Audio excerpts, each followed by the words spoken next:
home today, as well as the land bank for the Métis Nation within Alberta. We are grateful for the traditional knowledge keepers and elders who are still with us today, and for those who have gone before us. We are grateful for the wisdom and truths they have provided to us for the purpose of continuing to learn and grow. We recognize the land as an act of reconciliation and gratitude to those whose territory we reside on or are visiting. Just go through the agenda real quick.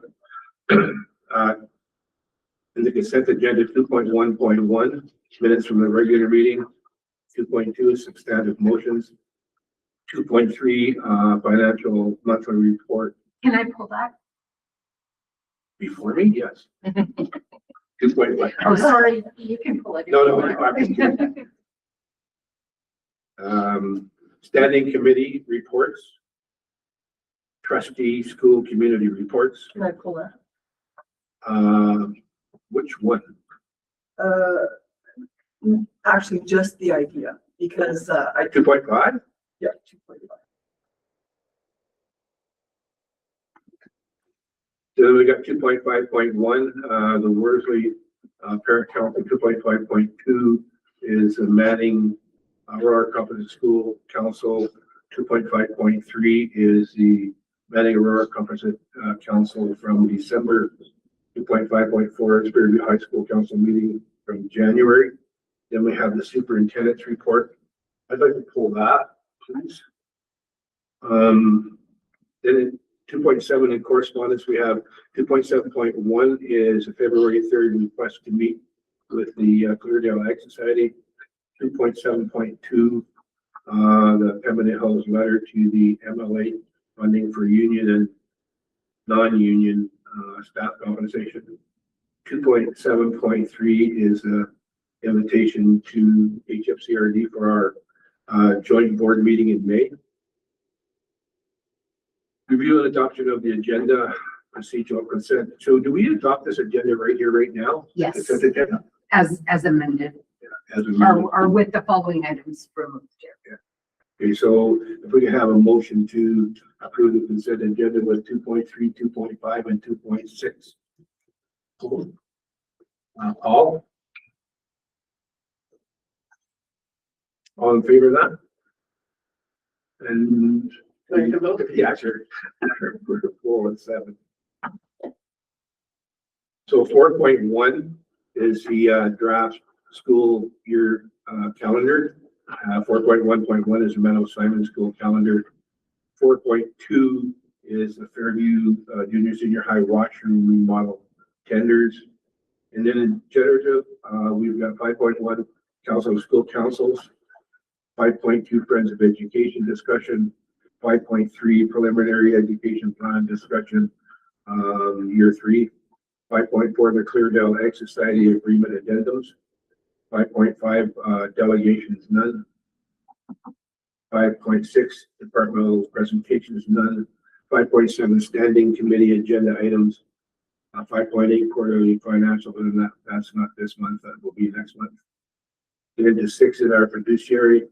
6.1 is in camera, discussing land, labor, and legal. 6.2 is policy development. But 6.2.1 is policy 8, the board committee second reading. 6.2.2, policy 9, board representatives for the second reading. 6.2.3, policy 10, making policy making first reading. 6.3, standing committee items. ASBA policy 9, PSBAA policy and policy 3. 6.3.2.1 is PSBC, and Maria sent in an attachment for that. 6.3.3 rural caucus. 6.4 the board work plan. 6.4.1 the trustee calendar. 6.4.1.1 meeting with the Clear Hills County April 28th. 6.4.1.2 board planning day.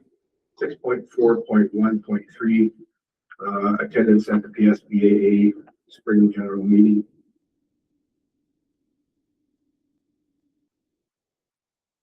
Again, a motion to approve the rest of the agenda. Well, can I, Yeah. Madam Chair, Mr. Chair, I'm just wondering, I had online 6.2 or 6.3.2.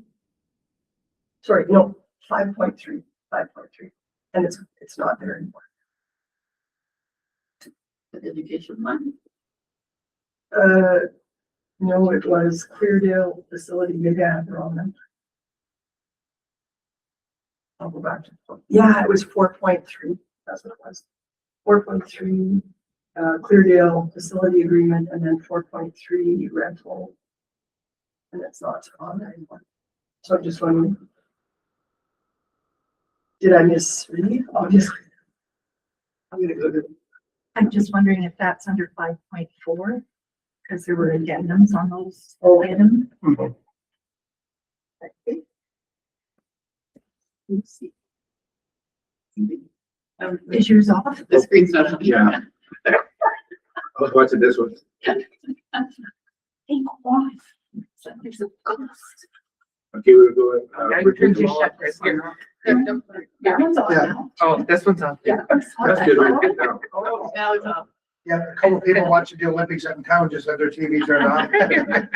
This one's on. I was gonna say, now the around ones are going up. Sorry. Yeah, but Messing with the world. we need to get a motion to approve the rest of the agenda from Ms. Lauren. You have to go right beside the TV, Chris, because it's too wide. You have to like go in the middle of the Yeah, All I in know what favor you're of saying, that but motion? I can't get there. It's too wide. Sorry, who made the motion? Here. One of it. I mean, We'll just stop now. Pass it over to the chair because.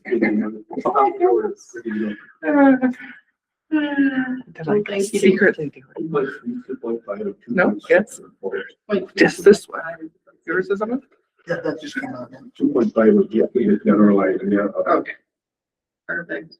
Sorry about being late. I was making pancakes at the school for Family Matters Week and got stuck behind the wide load and needed about 100 other people, so.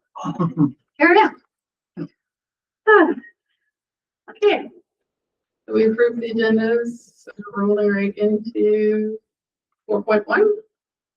2026-2027 draft school year calendar approval. Yes, thank you, Madam Chair. So as discussed at the last meeting, we had concluded the feedback process. Lots of exposure to the calendar itself by looking, viewing on through our social media platforms. No significant negative feedback. A couple of suggestions that from a couple of other people, but the reality is that we were all comfortable bringing this calendar forward for the board's consideration and possible approval. I did reach out to our counterpart school jurisdictions who are partners in this back at the before our last meeting. Actually, they didn't see any need to have a second meeting. I understand that they will be moving forward with their own calendar approvals once the board makes its decision on this one. So, not sure if there's anything else to add. I'll just open up here my details sections to the, so the information is there. And the first copy we get of this like diploma section, weird, that I never noticed before. June. Yeah, with the asterisks. Yeah.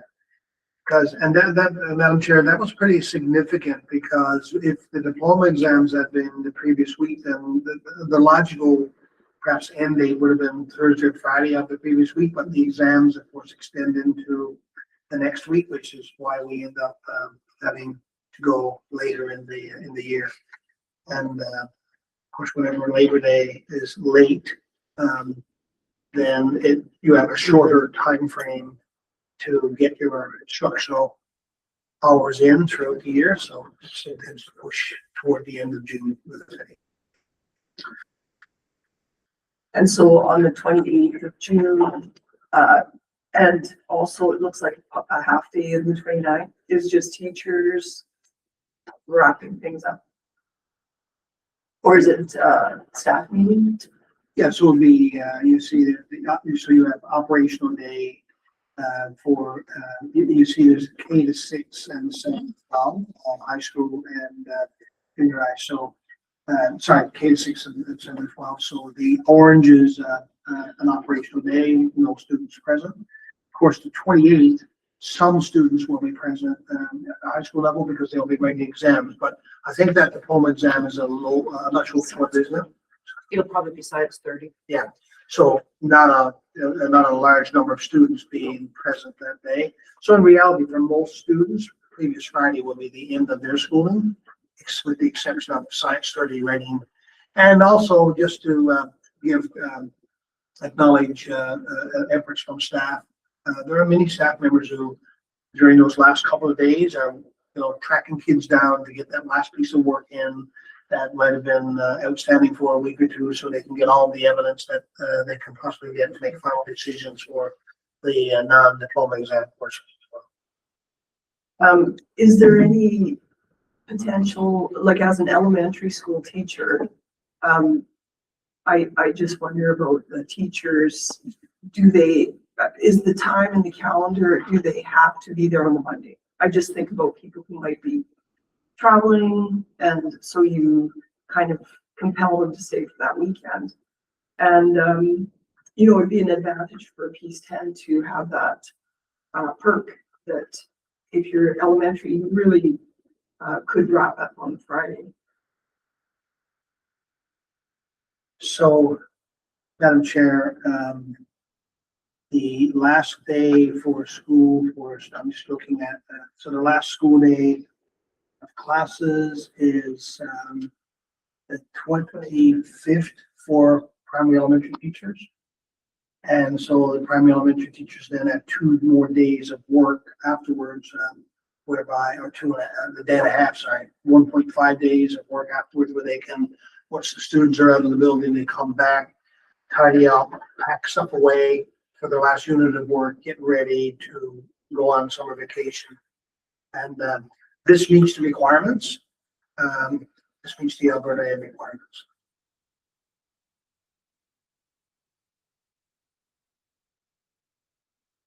Anyone else have any comments, questions?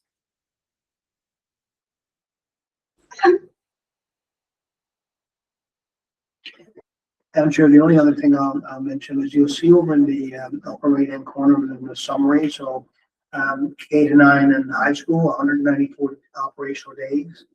So our staff are engaged for 194 operational days. They get paid 200 days of pay. So 200. So there's 6 days on the table, and that varies from year to year. Depending on, when the school year starts and when it ends and so on. So sometimes that might be 195 days. Other times it could be 192 days. So those are extra days that our staff are paid when they have no obligation to be in the building. But we all know, of course, that lots of teachers come early in the year. In August month, and by the time mid-August rolls around, there are lots of people showing up, getting ready for the year, and they spend lots of time there at other times during the year, including once the school year is over. So it's a little extra provision that we are able to have there while meeting the requirements for short time for students, both K to 9 and Madam Chair, can I ask one more question? So does the ATA local, do they, they've already seen this calendar? Madam Chair, the ATA local president sits on the committee and is involved in the approval of the calendar that goes out for the draft calendar. So this past year, or right now, I should say, Madam Chair, that's Jackie Bestnet, a teacher at Worsley Central School. So she's been on that committee for a number of years now, plus 2 teachers. So we have 2 teachers and the local president, plus the superintendent of 2 other schools, 2 other school jurisdictions, sorry. And Rama sits on that committee with me as well. And so yeah, there's lots of, and we have a parent rep from a parent council or a parent rep. So we have significant teacher involvement for sure. Perfect. If there's no further questions, did anyone make a motion to approve this? Oh, makes the motion to approve the 2026-2027 school year calendar. All in favor? We are 7. Thank you, Madam Chair. We will now get that out to the system plus our, our counterparts with the other school jurisdictions. And as previously mentioned, and just for the notes in here now, next year, we're going to attempt to put in place a 3-year calendar because that makes sense from a planning perspective. And then each year after that, it will simply be adding 1 year, but you'll always be 3 years out. We've had representation from staff saying they'd like that because it allows them to do some planning. Let's say if they're going to go on a family vacation 2 years from now and we're saving some money for that purpose. Knowing what the calendar is going to be in advance makes a lot of sense. It's a little bit more work in the first year, get the 3-year one in place. But once it's in place, it's no more work after that because you're just adding 1 more year. So we're going to put that on our agenda as an attempt to do that next year. And we did float that with the committee, the divisional committee, and the superintendents of the other 2 boards were in favor of that as well. And some jurisdictions do that now and they've done it for a long time. So we're just going to try and move that direction. Okay, then we'll move down to the draft 2026-2027 assignments. So I'll just make a general comment on that first, Madam Chair, and I'll then ask Deputy Superintendent Block to weigh in. So this is part of the commitment that the board made through a motion a little while back to alter the calendar in in Cleardale for Minnesota's community school in an effort that was part of the strategies, one of the strategies that was action in an effort to continue to build the school population there. So the calendar really involves providing less instructional time for K-9 students. 10 to 12 students maintain their high school schedule because some of them are going to be writing diploma exams. So you'll see here the shift in instructional time, especially in semester 2 or K-9 if you look at the instructional days down to for K-9, 173. The whole idea was that the school would actually lengthen each day. The amount of instructional time each day would be expanded. I think in the first year, efforts were put in place to do that. I'm not sure if that is the case anymore. My sense is that they probably reverted back to the previous schedule, meaning that the K-9 students in that school get less instructional time than they would have desired. We tightened it up a bit this year. The 2 religious days, Ascension and Pentecost, are happening in May, and for long before, as I understand it, long before this alternate calendar was put in place, those days were non-instructional days for students anyway. So the system accommodated those days for a very long time. So there are, as you've heard me say, there are implications around this calendar that requires a significant amount of work that actually might disadvantage students. I'll ask Alita to speak to that part around how we have to actually get an alternate set of dates for the PAT exams. Yeah, that is correct. So we applied to Alberta Ed to get alternate writing days for the kids. In the past, this year is the last year, but in the past that meant that they could not do paper copies. So they can't be, they had to do digital exams. This year is the case as well. They have to do that. Most of our schools now do digital exams anyway. Currently, the process, if you want to do a written copy of the exam, is that you open the platform Doretta and you print the exam off at the school level. Like, they're not mailing exams anymore. So you print the exam off, then the teacher on site has to scan all that back in. If it's a bubble sheet, the teacher actually has to physically transcribe that. They're making it basically so that we want to use the digital platform. Because if there's one student, you can do that, but if there's 21 or 31 students, that takes a long time. So, I'm not sure if that is a disadvantage to our Meadow students or not, but, like I say, that probably won't matter next year because I'm not sure we'll ever be able to use print copies anyway. But at this point, yes, we absolutely apply and get permission to, for an alternate exam schedule, which is a little tougher for our team here because they go out and help them with the electronic platform. Plus, it basically is requiring our students at Middle Simons to rate those exams 2 weeks ahead of everybody else. And most of our other teachers are saying, gee, I wish I had 2 more weeks. So it's actually from a point of view of teaching and learning. And I would say that this calendar is not as favorable as you would like. However, it's kind of a commitment, a pilot project, and I think there's one more year after this one to see it through. And we would then, I think the obligation was that the divisional staff would pull together achievement data to see if indeed the pre-alter calendar post with the alter calendar have there been any differences, positive or negative. And we move it from there. This year we did try to save some instructional time. So one piece is that in May month, you'll note there are 2 days that are purple and green. And those are days when the religious holidays are in place. And we said no school for students, but school for staff. And these are days when staff could do PD. And the mainstream calendar as a PD day, I think it might be on the 21st of May. We don't have that PD day there.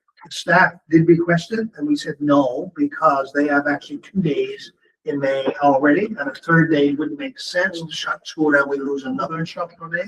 So we have made efforts to reduce the impact on instruction. So this calendar is marginally better than a previous year calendar. And you'll see as well, there might have been some advocacy to finish school on Friday the 11th. And we moved to Wednesday the 16th, with the temptation actually to end at Wednesday the 18th. But we went to the 16th, and so you'll see that for K-9 on the June calendar, there are actually 12 days versus 20 for high school. Now, high school students, mind you, are into exams at that time, but in our other schools, it would be 20 days versus 12. So that's 8 days less for our K-9 students in that school. Our teaching staff are required to stay there for the entire time, so they'll have many more days to get ready and prepare for next year beyond our regular teachers. Madam Chair, I'll ask Deputy Superintendent Plock to add any other thing around the work with the principal and so on, and whether or not, like from your perspective, this is ready to go. Is that correct? Yeah, this is ready to go. And just to note though, that we cannot change diploma exams. So we don't have that option. No. So kids have to be there. Like you can't even get an exception for one student. That's pretty locked in. It is locked in. So really, it still means that teaching can go on for our high school kids. Yeah. But yes, this is fine. We've considered all the track and field days and all the June events, and it's a complex process. It's not just a matter of picking dates. It's a matter of going back and forth and then trying to tie that in with our other schools and with other, like for track and field for zone events and those kinds of things. So it's challenging. It's a piece of work for sure. But we are ready to say that we've presented this to you for consideration for approval. Does anyone have any questions or comments on this one? If I might, Madam Chair, just speak the calendar, not necessarily this one. I've noticed, and I'm reading it, I think you guys are all reading the same ASBA stuff that comes out every day, the media releases, and some people are using their calendars to tackle or wage war against absenteeism.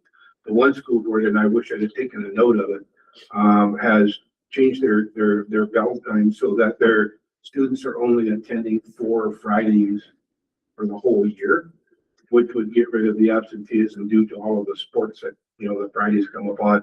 And then I think their thinking is that if you automatically give the kids 1 day a week off, then maybe they'll go Tuesdays and Wednesdays and take Friday off, or if mom's taking them to the city to do some shopping, maybe she'll wait and do it on the Friday.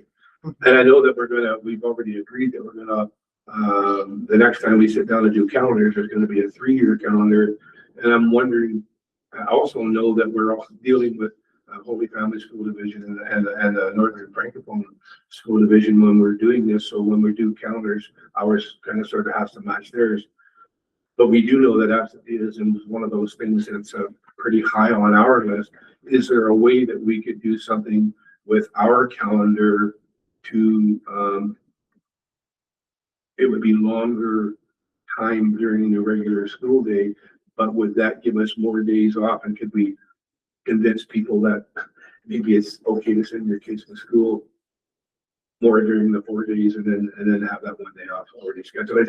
I think it's before we get into locked into 3 years, maybe there's an opportunity for us to do something along those lines, whatever that might be.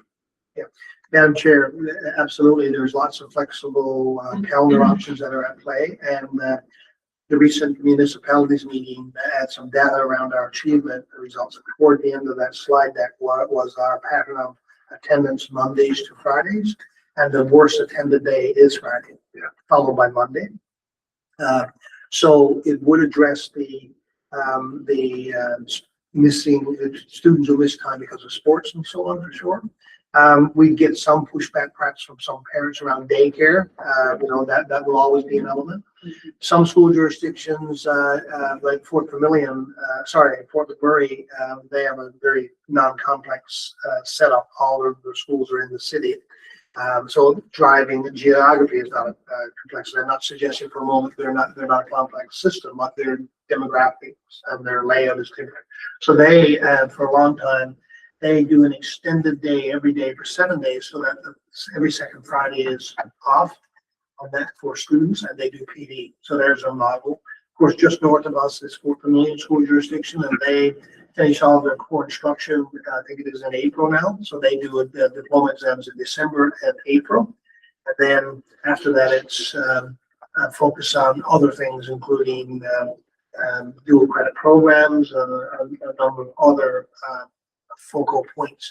So yeah, there's been efforts over time to try to minimize the impact of community patterns of student attendance, and that certainly would be a consideration. And as the trustee has mentioned, trustee Preston has mentioned, the complexity for us is that we're doing a calendar that's impacting 2 other school jurisdictions, so there needs to be some upfront groundwork on that, so that each system could have that percolate throughout, see what community stakeholders feel about that, maybe through school councils and so on. Yeah, I was just to follow up on my right. I think when the board goes out to do community engagement, I've always thought that attendance, when we're talking to parents and people in the community, would be one of the topics we talked about. And just to get a feel generally, if we did something magic with calendars, what would be the repercussions from the parents if they understand the impact of what the lack of attendance actually has on the students' well-being throughout their school? Would they give up that day of daycare to accommodate that? That's all. Go ahead, Marie. Yeah, I just wanted to add to a little bit there to what David was saying. That was a discussion that we had at the public school, or I should say, at the public school board committee meeting. And can't remember for the life of me, I can't remember who the division was that have moved to that method now.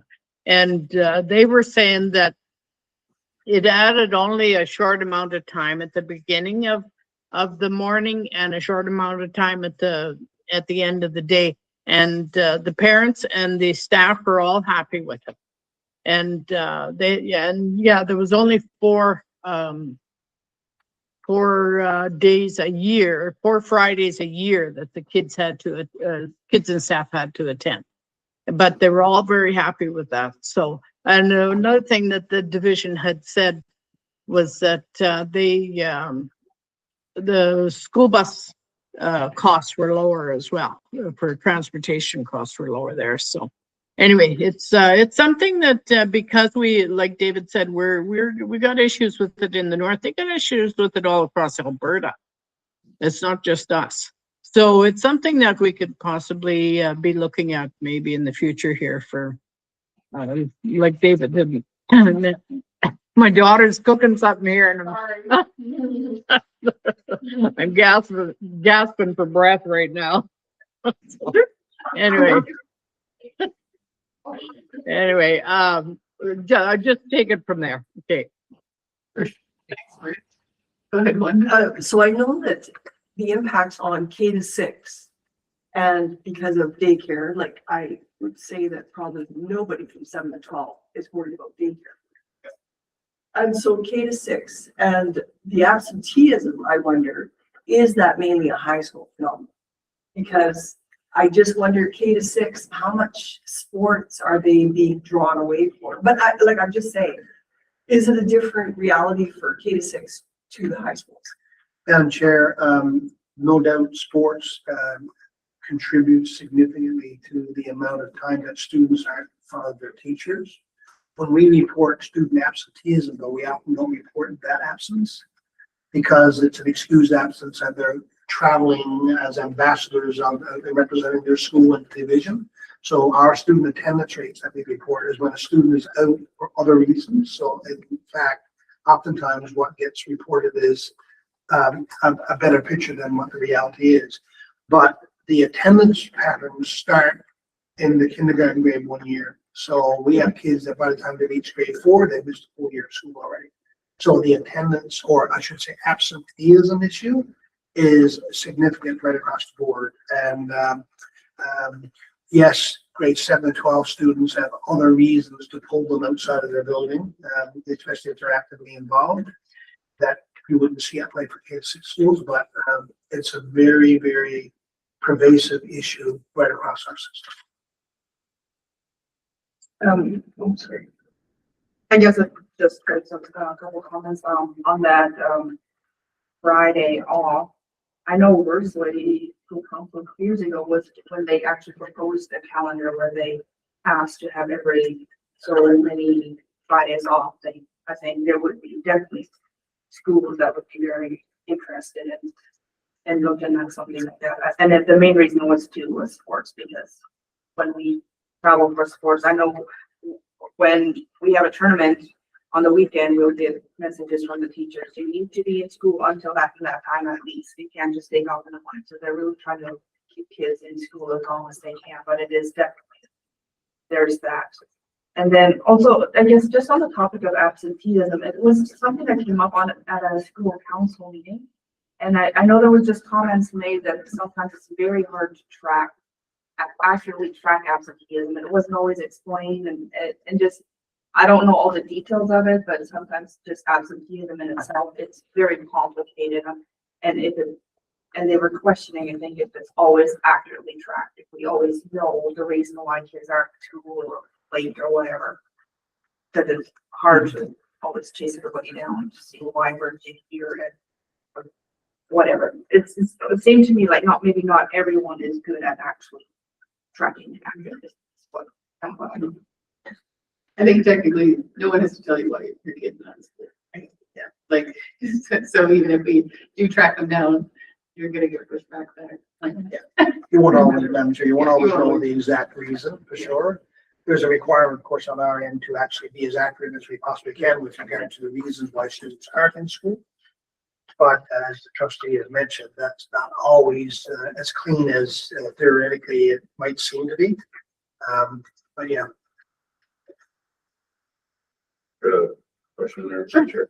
So these are schools here. We have a requirement like for sports. They got to be certain grade or like if they're failing because they're doing sports, or there's some kind of requirement where they got to be a certain grade level or marks. Madam Chair, I think, and I'll ask, I think she can weigh in on this as well, but yes, I think for the most part, schools will have provisions in place to say, hey, in order for you to be a representative of the school on the sports team, you have to keep your grades up. Now, what does that mean? That means you continue to perform at the level you're capable of performing at. So if I'm a 55 student or 60 student, as long as I maintain what I'm capable of doing and that I've demonstrated over time, then I get the green light to go. But if I slip back, then I might not be allowed to travel on the team or play at an event at the school level. There's another requirement that if a student is absent in the morning or throughout the day because they're sick, then don't show up for practice or the game that evening because you've just disqualified yourself from that. However, that might be what's in writing or what the requirement is. Does every school follow that in the same kind of way? Hopefully so, but I wouldn't be surprised if there have been variations of that over time. I would agree with that. I think it really depends on the principal and how much they have time to follow up with that. How many community coaches there are, people that are in the school perhaps follow it a little better because they're there, they know, whereas the community coaches don't know unless they've been told by somebody. I think it depends too on how many kids are on the team. So if one can't play, then does that mean they all can't play? So I think there's a lot of factors in that and how well that's secured too. Okay, definitely some good conversation, something we'll probably get back on the agenda at some point. We're back to the 2026-2027 middle assignment school calendar. Any further discussion on it? Okay, would anyone like to make a motion to approve the Janet had her hand up. Janet? Okay, all in favor? We are 7. Madam Chair. Okay, we'll move on to the Fairview Junior Senior High School washroom remodel tenders. Yes, Madam Chair, I'll be very brief on this. The report is attached there for your reading. I won't go through the report. I'll just do a quick overarching piece to say that the division is, for some time now, has been attempting to remodel washrooms in its schools so that the washroom stalls are floor to ceiling to give privacy to our students for use, and that's been motivated and driven for a number of different reasons. And new schools that you built have that provision already. And so when we've done some remodeling, we remodeled Peace River High School washrooms last year and the year before. And we were attempting to remodel the school washrooms at Fairview High School and Grimshaw Public. Tender went out. The bid that came in was pretty cost prohibitive. So we split off the work and we separately tendered Grimshaw Public washrooms. And that's highlighted there. And the second piece we did was we, instead of tendering for all remaining washrooms at Fairview High School, we just identified one set of washrooms that would give some significant functionality. The lowest acceptable bid came in at a price that was higher than the policy 2, I think it is, $250,000 threshold for discretionary expenditure that you've afforded the administrative team. So $300,000 is believed to be, well, it is expensive, but it's believed to be the best quote that we're going to get in these times. And there is certainly a need to move forward with that remodeling of those washrooms there. And I think it would strategically position that school. To the question of the remaining washrooms in Fairview High School, that might be a project that would be delayed until the board's capital plan gets more clarity. Likewise in Wars, it would be the other school, and that is also on the board's capital plan. Secretary Treasurer Freeman, anything you'd like to add to that? No, I mean, we did work, even when we did the Peace River High School bathrooms, we still had carpenters at that point. They did some of the work, but there was work that we couldn't do and had to farm out. The savings, not significant between when we ran the project and this tender. There is an engineering firm in charge of this project because of the scope. And they reviewed all of the tenders that were received. The only other compliant tender was from JMS, which is in Peace River, and it was 399,000 plus. So the company that has the best bid, OML, is from Grand Prairie, and they still came in $100,000 cheaper than the next complete acceptable bid. Okay, any questions? Lauren? My only comment is coming from the school. It's gonna be a great thing for the school because now they can manage that washroom area. It's vaping, right? Vaping is a huge issue in the schools right now. And the old fashioned washrooms where you walk in off of a hallway and the doorway closes, you've got the whole bathroom to yourself. And now you just walk down the hallway as a supervisor, or as a teacher or an admin person in the school, you can see if anything's happening, it's happening in that stall. Go ahead, Marie. Yeah, I just wanted to add in there, just came from Mexico, like I said, and down there, vaping is illegal. And now they just announced here not very long ago after I come back from the wedding, actually, that they are really cracking down on it. It's going to be an 8-year prison term, and I think it was a $50,000 fine. So they're taking it pretty serious, apparently. So yeah, that might come to be here in Canada too at some point. Well, vaping is just cigarette. It's not. So they want you to smoke, they don't. But is vaping just tobacco? No. Okay.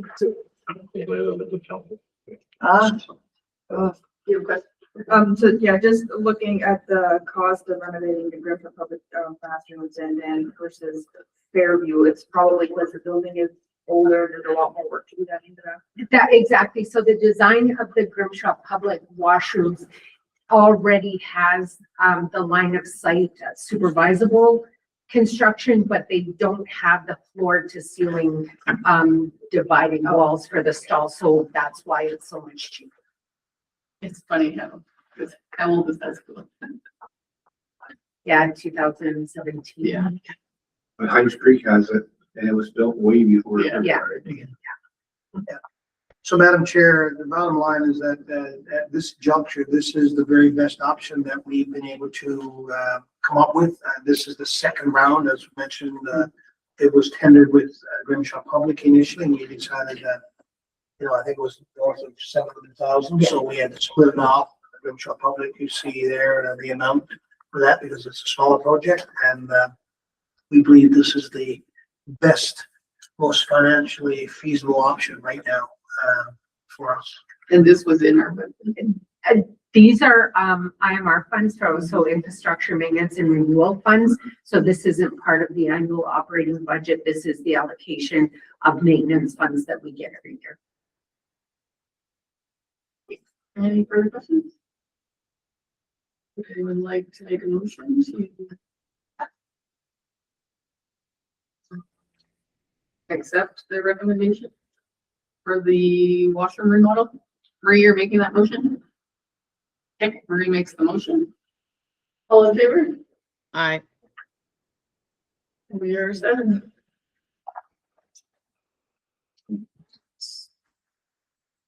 Okay, we'll move down to 5.1, Council of School Councils.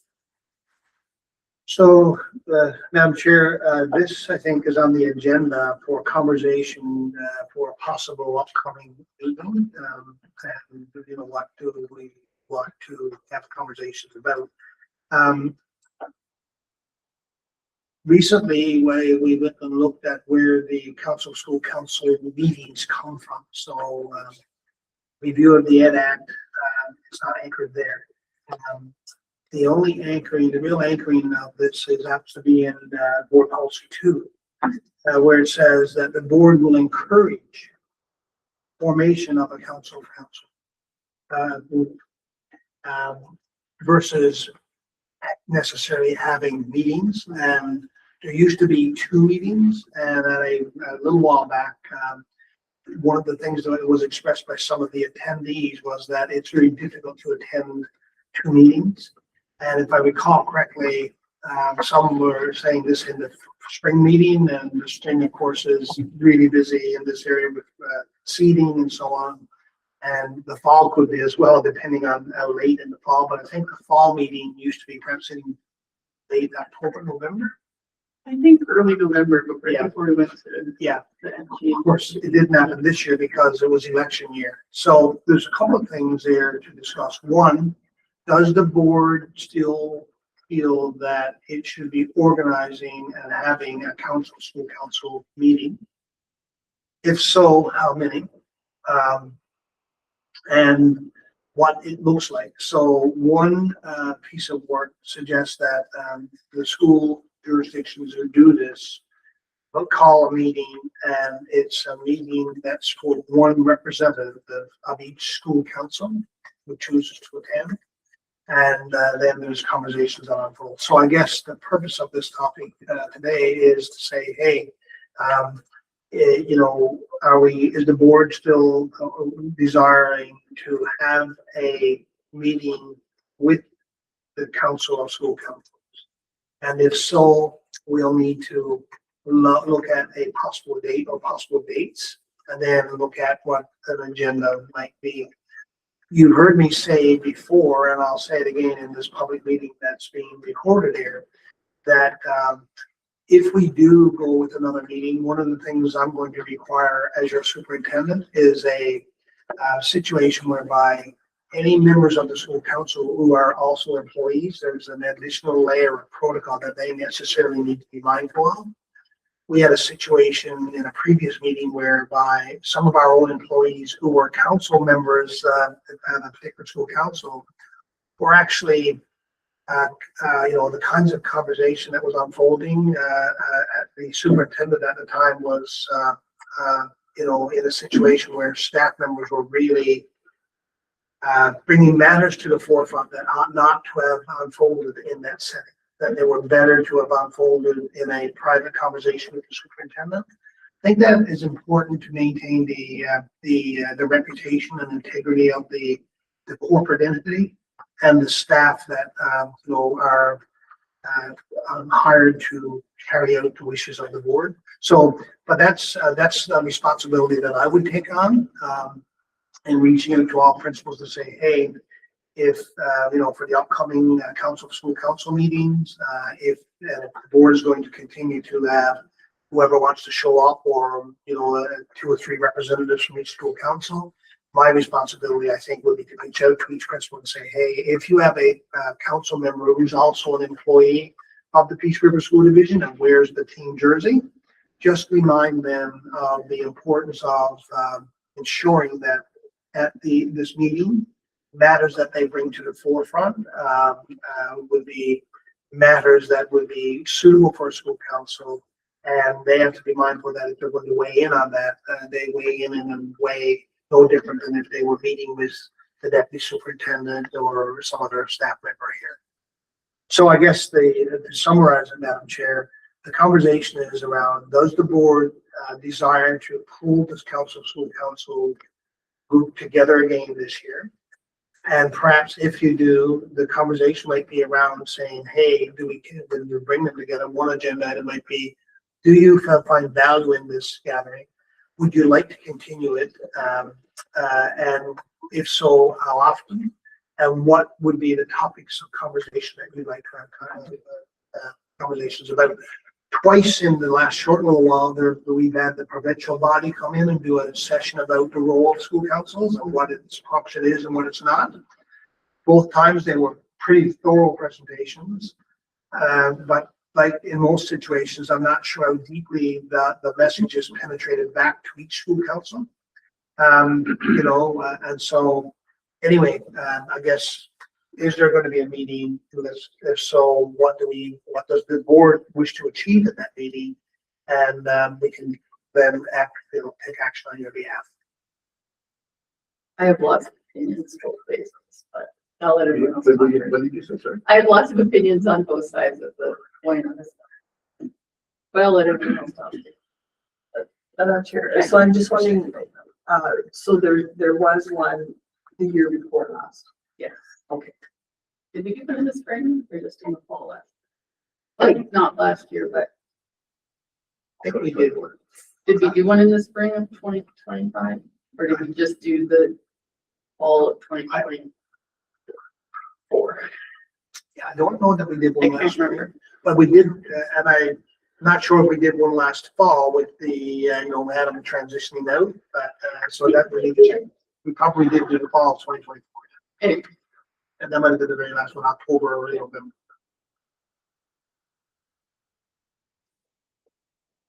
I can talk. I like the concept of it. And I know, former Chair Owens, at one point talked about when if she wasn't reelected, really honing in on, school council. I think she's since decided to take a break from school stuff. I think it has the potential, and I feel like the potential or the idea of it to get all these people together and like brainstorm and be able to like be a voice would be amazing, but that's never what comes from it. Like, let's say all the chairs from all the different schools, if they came together as all these school councils and like really wanted to like talk to the government about something or had a passion about something, I think that voice would be like almost bigger than our voice would ever be. And that's where I see the Council of School Councils concept. But I found most of our meetings are kind of us kind of giving them some information. We're bringing in a presenter to tell them what a school council is really supposed to be. But then it just kind of, that's that. I don't know.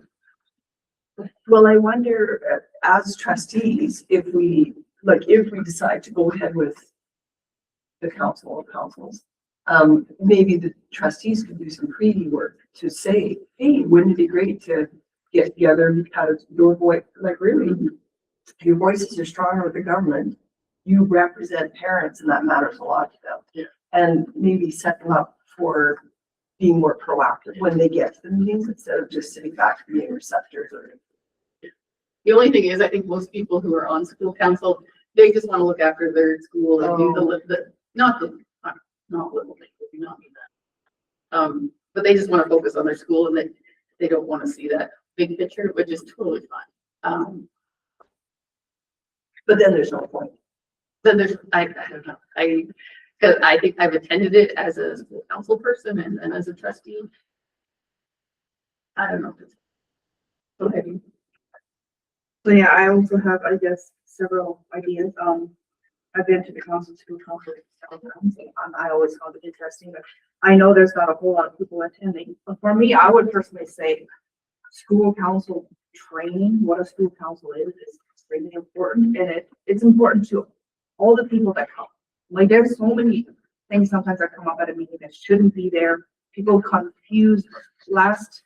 A couple months ago, we had people showing up on an AGM, had no idea what an AGM was. They didn't know elections were taking place and all that. Like, I think there's a lot of training that should happen, and I don't know up to who it is, but I think our school councils could be so much more effective in some of the schools if they knew what their role was and what their role wasn't. And so I would be in support of that if there's somehow we can encourage that, or I don't know up to who it is to do that sort of training. Especially like some executives, like they have a new chair, new vice chair, new secretary, they all have no idea what to do. So sometimes that's just very, very tough. And I'm wondering, is there a role that the board could play, or would it be a good idea to even just encourage, say in the West End, for school councils to get together every so often? I feel like there's so much idea sharing that they could do amongst themselves. They face the same challenges. They face some of the, there's people that have great ideas on how to approach, challenges they have or whatnot, and I just feel like they might gain a lot just from learning from each other too. So I'm wondering if there's a role, like, I don't know, if trustees necessarily have to be involved in that, or is there a way we could encourage them to learn from each other? I know, like, even in the West End, like, the schools share sports teams, like, they have a lot in common already. And if they could just, and I know for a fact that, I've seen what happens when there's two schools that share a sports team, like the connection between the school, the connection between the kids is just phenomenal compared to what it used to be. So they really can help each other out. So I'm just wondering if there would be a role that we could do to just encourage maybe somehow, or even like-minded little schools to get together and to share what they're doing and what's working. But that's a few thoughts I have. I also feel we go to school council meetings all the time, so we're present and we're in other boards. I don't think that's as common. So we're already a presence there, where if we didn't do that, I think the council is a huge thing to like have a voice with the board. Well, off of what Edith just said, I find that Peace River school councils, they are going through, like, their kids are in one of those schools. Like, I wonder if the experience of, the town schools is different from rural schools because of the continuity of, and also the number. It gives them a better, you've got less to do. The small schools, everybody's doing everything. And the big schools, some people just never get involved if they don't have. Go ahead, Marie. Yeah, I totally agree with what Wanda just said there too. And I think that, I really think that some of our smaller schools really question what the council is all about. I don't think they really know a whole lot about why they're there. They're there to talk about their fundraising after the trustee is gone. But they're as far as the council meeting or whatever, I think they're just kind of why do we need to know this or whatever, and a couple that I went and took an evening to go to replace someone in Peace River or whatever were just I could tell that they had no idea what they actually were supposed to be doing or what the information channel was and the reason we were there. So I talked to them about it, but I definitely feel that they all need some training as to what their role is in that, and nothing to do with the fundraising part, just all to do with the what should be happening within their community and their school, and how it could maybe be improved for their students there if they had a better idea of what they're doing. So I think that somebody mentioned some training there. I think that's a great idea. I think that if we could even somehow ask each council maybe to send 2 members and come together some evening or whatever for a few hours of training, I think that would be very beneficial to both the schools that I attend anyway. I know it would be.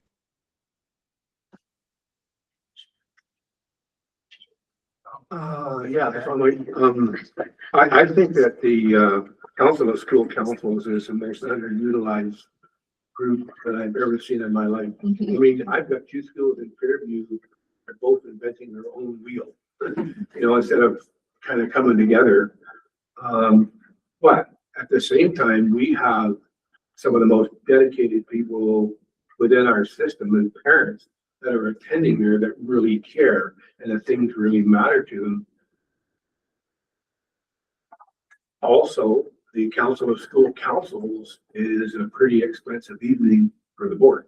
I mean, we buy supper for 20-some people, and then we pay the wages of the trustees to be there. So if it's going to continue, and I would like to see it continue, if we can have it and then move it forward so that's starting to be productive and it's starting to look like people are starting to work together. I've tried to convince my school councils, particularly at the elementary school level, that maybe reach out to Manning.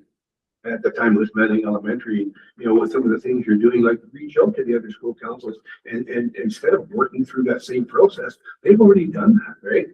So I think that if we end up with something in the board highlights about our discussion about how important this is, and the trustees can bring that to each one of the school councils that we go to, and then let them know that if this bad boy don't get off the ground, we're just going to drop it because it's just a lot of waste of our time to try and put all the school councils together in the same room to do something great.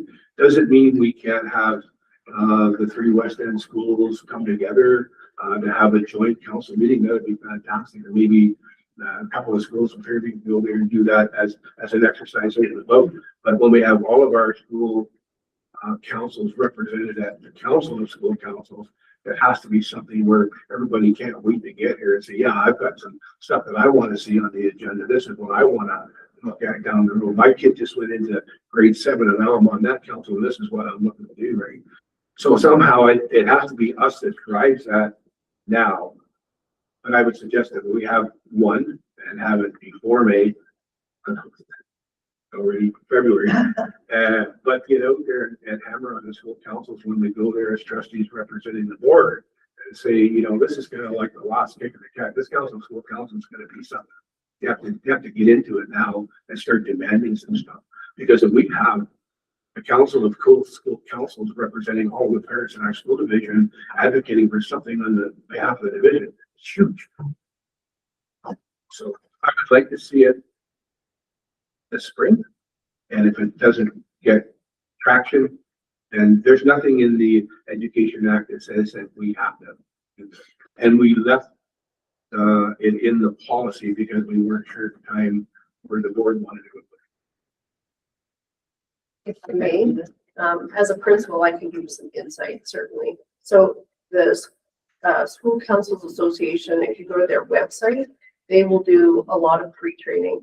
So any school council in any school can have that training. They do virtual sessions, they do, and back in the day, my chair was Brenda Eastman. She called them, they came, they did sessions, and the training is very good. However, the training only lasts as long as your school council members. So you can do that training every single year. And if you don't keep the same people on, then that's what makes it difficult. So there's that to think of. There are some schools in our division. Peace River used to have the 3 schools get together and have meetings together once a month or once every 2 months, or I don't know how often. I used to call my elementary school and we used to try to do 1 meeting a year together. But I think in the West End, that would be fantastic. And honestly, the principals and the chair people can get together and decide to do that. They don't need any of us to do it. You can certainly, with virtual options, they could meet as elementary schools, which might be more fitting, but they don't need us to help them with that. They can just do it with, the biggest problem I think is some councils don't have a lot of members. I think the changing people is also very difficult. It really depends on the president or the chairperson, because if they're not a strong person, then they don't carry that torch to make that happen. I also think May is a really difficult time, because if you do this in May or June, then the year's over, and then next year you have whole new people and everything gets forgotten that happens at that meeting. So I was saying before May, if it was going to happen in the spring, so we didn't get into that farmer thing. That's all. Right. But I think you need some core, because I felt the same way as you as a principal. You come to those meetings and nothing happened. Nothing got taken back. There were no issues, because what was affecting Manawa and Worsley was not affecting Grimshaw, or was not affecting Peace River, or so I think those are very difficult to manage. I think you need to have a very distinct purpose. And unfortunately, lots of times, if you did the training at those meetings, it's not gonna get back because those people that tend to do those meetings probably don't need the training. It was also hard to get anybody to feel comfortable chairing that meeting because they just, nope, like Tracy said, I want to take care of my council and I don't want to step outside my box. Yeah. I was just gonna add that, like, building off of having very specific purpose, building off of what David had said earlier about possibly investigating ideas for absenteeism, the Council of School Council could be a really good opportunity to do engagement with a few people from each community and get some initial engagement information on what's affecting each community on a certain topic. So if you were going to go out and get some information on, would this affect absenteeism, or would this option, or what do you think of this? The Council of School Councils could be an excellent opportunity to hear from the West End schools, like, yeah, that's a great idea, but maybe it wouldn't work in Peace River or something, right? Like, you could get some of that initial information. It's of course from like the same core group of people in each community, and not as varied as you would get if you did individual engagements in each community. But it would be a starting point that if you had something that you were looking at division wide, that would be an opportunity to bring it up. So Madam Chair, in the spirit of looking at the agenda and the fact that we got to try to finish it early today for another meeting, I'm going to make this recommendation for you to just think about it. So one pathway forward might be to call a meeting of this group, and it doesn't, for this spring, doesn't necessarily have to be the face-to-face bring everybody together. It could be a virtual meeting, at which point in time you have a conversation about what the board envisions getting from this meeting. And that perhaps instead of a spring meeting, it's a fall meeting, whereby earlier in the year, while school councils are just set up with new members to come together, have some conversations. One topic that would be, Kristen just mentioned some things. Another thing that you float is, hey, thoughts on going with an alternate calendars to address attendance issues that was talked about a little earlier. So there could be a few things that the board could put on the agenda to invite input from that important stakeholder group. And so I think if we're going to continue it, it's important to have a meeting of sorts this spring, but perhaps the meeting is a virtual meeting. Perhaps people can attend the virtual meeting for an hour versus the 3-hour commitment that it otherwise would be. And it's for the sole purposes of touching base with the groups to say, hey, do you still feel it is important for these meetings, this structure to remain in place? The board believes it is. Do you? We could look at a terms of reference, update that, and then perhaps say, hey, as a starting point, we do an annual fall meeting as a way of kickstarting the year off. And at that meeting, there could be conversations around, hey, you know what? Would be really good if you linked up with another K-6 school, or in Fairview. What a great opportunity to have at least one meeting a year and go from there. So I just throw that out, and Rhonda, you're going to make a comment about it. Grant? Yeah, just a reminder, there is a $500 grant per school council that's available to the schools to tap into for activities, training, all of those things, maybe shared meetings. So that's coming from Alberta Education, and we're essentially the banker board for all of the school councils. That would have to run through the principal to be able to do that. Yeah, and Madam Chair, the last point I'll make is that schools can get that training, I think, and it's at no cost. When we bring them in to do the one air, there is a cost. We pay, I'm not sure what it is, but probably about $1,500 or so to do that cost, just to make that. So, yeah, and the purpose of this agenda item was to say, hey, how would you like for the administrative team to proceed on your behalf with regard to this matter? And so it's been good conversations. Where's that training? Where it's on the School Boards Association, or I'm sorry, School Council Association website. Yes. And I'm not sure of the cost. I haven't looked recently, but it used to be free to local school council, and the chairperson just had to organize that with them. They made contact. They have a list of training sessions. They would do it virtually, but they would also come on site. Did we still pay their membership?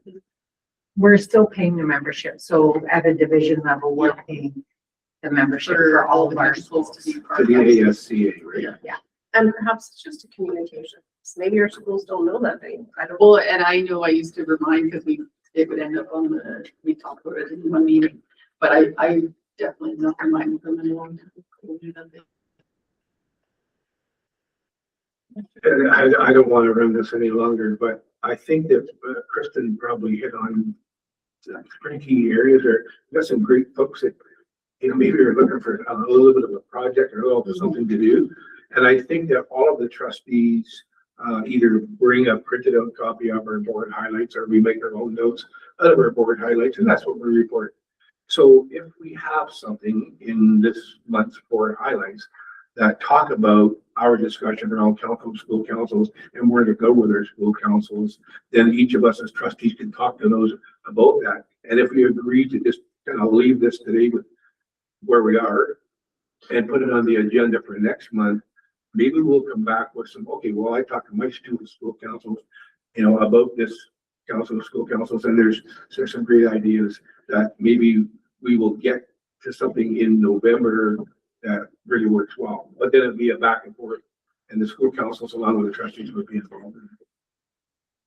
And I guess, is that a better idea for us all just to, and maybe not in the meeting, have a conversation with our school council executives and be like, instead of having a virtual meeting where no one wants to talk, with, like, kind of make like a framework of what we want to know from them. A November meeting. To your group? Yes, for us to take and like maybe have a 5-minute Yes. As you chat with attend, them before, upcoming school Yeah. council meetings. instead of the Yeah. Zoom that everyone, Yeah, no one that- wants to say anything because everyone's like, but if For sure. Yeah. you and I are sitting here, you're gonna probably tell us any really feels about school council. Wait, or council of school council. Way more than sitting on it. And I think that if the trustees agree and we just start driving this a little bit, and it is underutilized, and maybe we can eke some more out of it, because we got some folks that are just chomping to do something, they just don't know what to do, right? Yeah. So if and we've got on our agenda today, a board planning day, maybe that's just a topic for a little bit. If we get that board planning day, we talk about how do we move forward with making our school councils, Yeah, Madam Chair, I think that's a good suggestion, and every trustee then will, you'll attend your school council, upcoming school council meetings. We can put together some information, a template of sorts to, so that there's commonality in the kinds of information. You can bring it back to, a spring board meeting, and then that serves really well to plan a fall meeting. And I think it was like end of October, early November, so we could slot that in and, I was way in here, like, I went to my first council meeting here earlier this month, and the first impression I got, that's all they care about is their school, right? Yes, They yeah, just, which is they had it really totally fine. organized, they just, read all the reports and stuff, and it seems that all the parents over there, for all people over there, are kind of just worried about that year, right? Yeah. Peter was saying, once they graduate, they're just holding forward. I don't think they. But every now and again, a topic comes up that they'll, and why can't you do that? It's like, well, maybe if you guys came together, they'll listen to you more than they'll listen to us as we track. Right? It all seemed like they just want to get to the fundraising part of it, because it's Yeah. important to them, like, Yeah. for their children and stuff. And if that's what they all want, like if nobody wants to, Yeah. if we can't make them like. But that's my only meeting, right? They didn't have any special guests or nothing. That's what I mean. They, read my highlights and whatever. They just want to. Sometimes we'll do something that. They need. Do we need a motion of any sort for this? We're good. Do we need a quick break? 3-minute break? I'll be back before you're done with the next topic. Can we recess till 11:20? Yeah. Everyone okay with that? I haven't had coffee yet today. Okay, it's 11:21. We might as well part again. 5.2, Friends of Education. Yeah, discussion. very briefly, Madam Chair, just a reminder to the board that the deadline is really rapidly approaching now because Zone 1 has had a shift in dates for both the Friends of Education and Edwin Park. We're now in alignment with what the rest of the provinces have been using for a number of years. So I guess in the days ahead here, unless there's already somebody who you have in mind to nominate, you'd have to get a nomination. And I think the deadline is at the end of March, 18th. 18th of March. Thank you. So it's actually a month from now. So Does it's anyone have any suggestions? I kind of had one, but I'm kind of part of it, so I feel like I can't actually bring it up. Well, I don't know, it just feels wrong. Well, it was actually the Food for Thought program in Manning. They celebrated 20 years this past year. And I think the thing I love about it most, and I think how the town of Manning has, the people of Manning, it's all the schools, no matter if it's the Catholic school and it's the public schools. So when you're donating to it, you're donating to every, unless you're homeschooled, to every student in Manning, right? So it's something that people and the businesses of Manning really support, and yeah, it's been going for 20 years. So what do you think about Chris, or like, who's the, You would nominate the Food for Thought, oh, the group? the Manning Food for Thought breakfast program would be, yeah. So in the You past, should do it. in the past, we've done, what was last year? Constable, Oh, Constable Sunday, was last year. Year before was Clear Hills County. no, No. before was Vanessa. Oh, That's a shame. Yeah, yes, with Northwestern. Okay. Year before was Clear Hills County. Very close to those kind of games. We should all do that. It's like Um, quarter gas. Yeah, that's right. I'm Um, not, but. Just saying, sorry, your favorite. This is not. I don't know anything else. So this is a board nomination, right? This is a board nomination. Yes. So,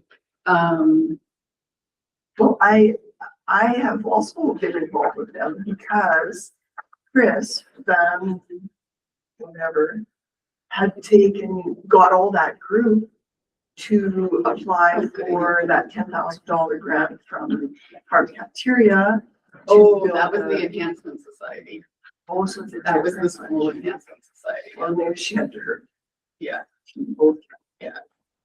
So is the Food for Thought program, is there a, like a group? Is there a chair and a vice chair? Yes. Okay, so it is, Yeah, it's actually yeah. a registered group. Okay, well, I have nobody. Like, I don't know anyone. So I can, Jeff being on the ball, has the nomination package. One of my team Jeff members- doing those, Eric Rhonda one was of my on the team ball. members, help me be on the ball. So the overview, just so what we know what the award is, Friends of Education Award recognizes individuals or organizations that have shown a commitment to improving education in the community and or made contributions to education in an ASBA member school board. Nominees include individuals or organizations who meet the following criteria: has a relationship with the education community, encourages and fosters education in the community, delivers a significant benefit to the students, shows leadership and competence in education in the community, shows interest and support for school trusteeship. There's a whole nomination package. Anyway, that was just the only group I could think of on the top of my head. Well, Madam Chair, maybe that is the process. So maybe other trustees, if there's somebody or some group or organization that comes to their mind, they could go on the list and look at considering who might be the best one. If there's only one, then the one you've just shared, I think, meets the criteria, it sounds like to me. And based on what we've seen at the zone, the actual meeting in Grand Prairie last year, there were groups and organizations that had outreach and impact on the school system that were nominated as well from other jurisdictions. What's the deadline to, just so we know if it has to be approved? 18th of March. 18th of March, which is before our next board. Well, yeah, so you'd either have to, Do you want to table this till after lunch in case everyone's included? Let me know. Okay, Well, who makes the motion? any of us. I'll make a motion. I want, I I want think- everyone else to take a few minutes to think of if they, so I want to table it till after lunch. Can I do that? Sure. I don't want to, and then Madam Chair, you're tabling it so that others can have an opportunity to Yes. reflect, see if some if other they group can comes think to of mind. some stuff. Is that okay? Yeah, I totally agree with that, Lacey. Okay, don't let me forget to. Okay, so we'll move on to 5.3. Thank you, Madam Chair. So this is the ongoing conversation we've been having around the budgetary requirements associated with the strategic actions associated with the board's education plan.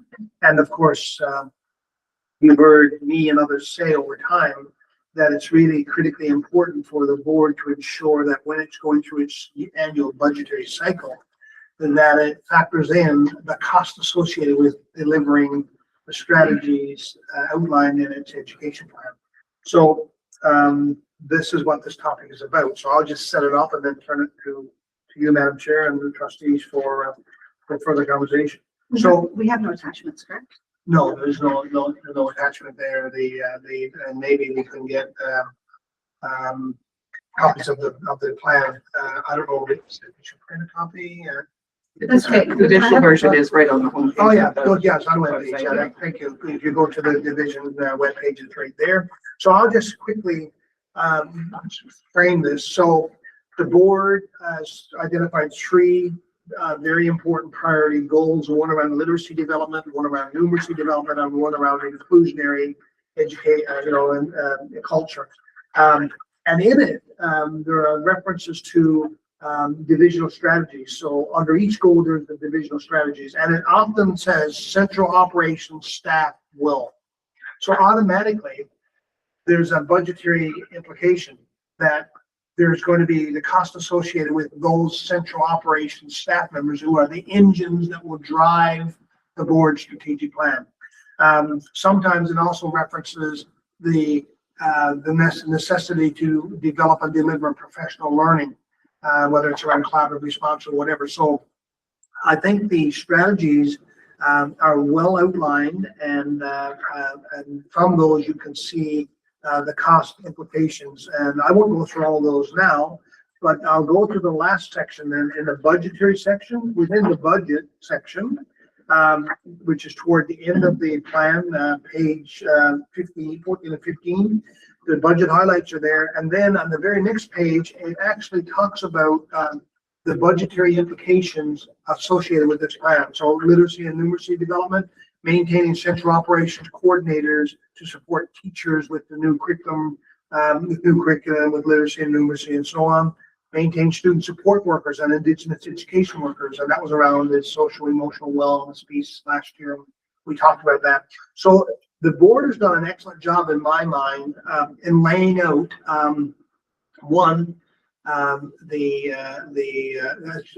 articulating the strategies that certainly have financial implications, and then two, in the board's budget section, have highlighted what exactly that means.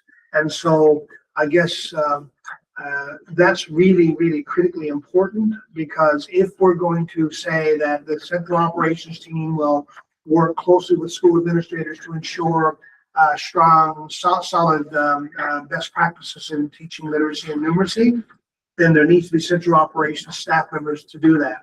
Our Indigenous education focus, that really transcends across both literacy and numeracy development, but also an inclusionary culture piece. And last year, the board decided, and a perfect example here, decided that we decided we would hire, or the board decided it would provide for funding to hire an additional program coordinator for inclusive Indigenous education. So we now have 2 people there. Again, that was executed in the spirit of ensuring that we have the engines to do the work, to do the heavy lifting associated with the strategies.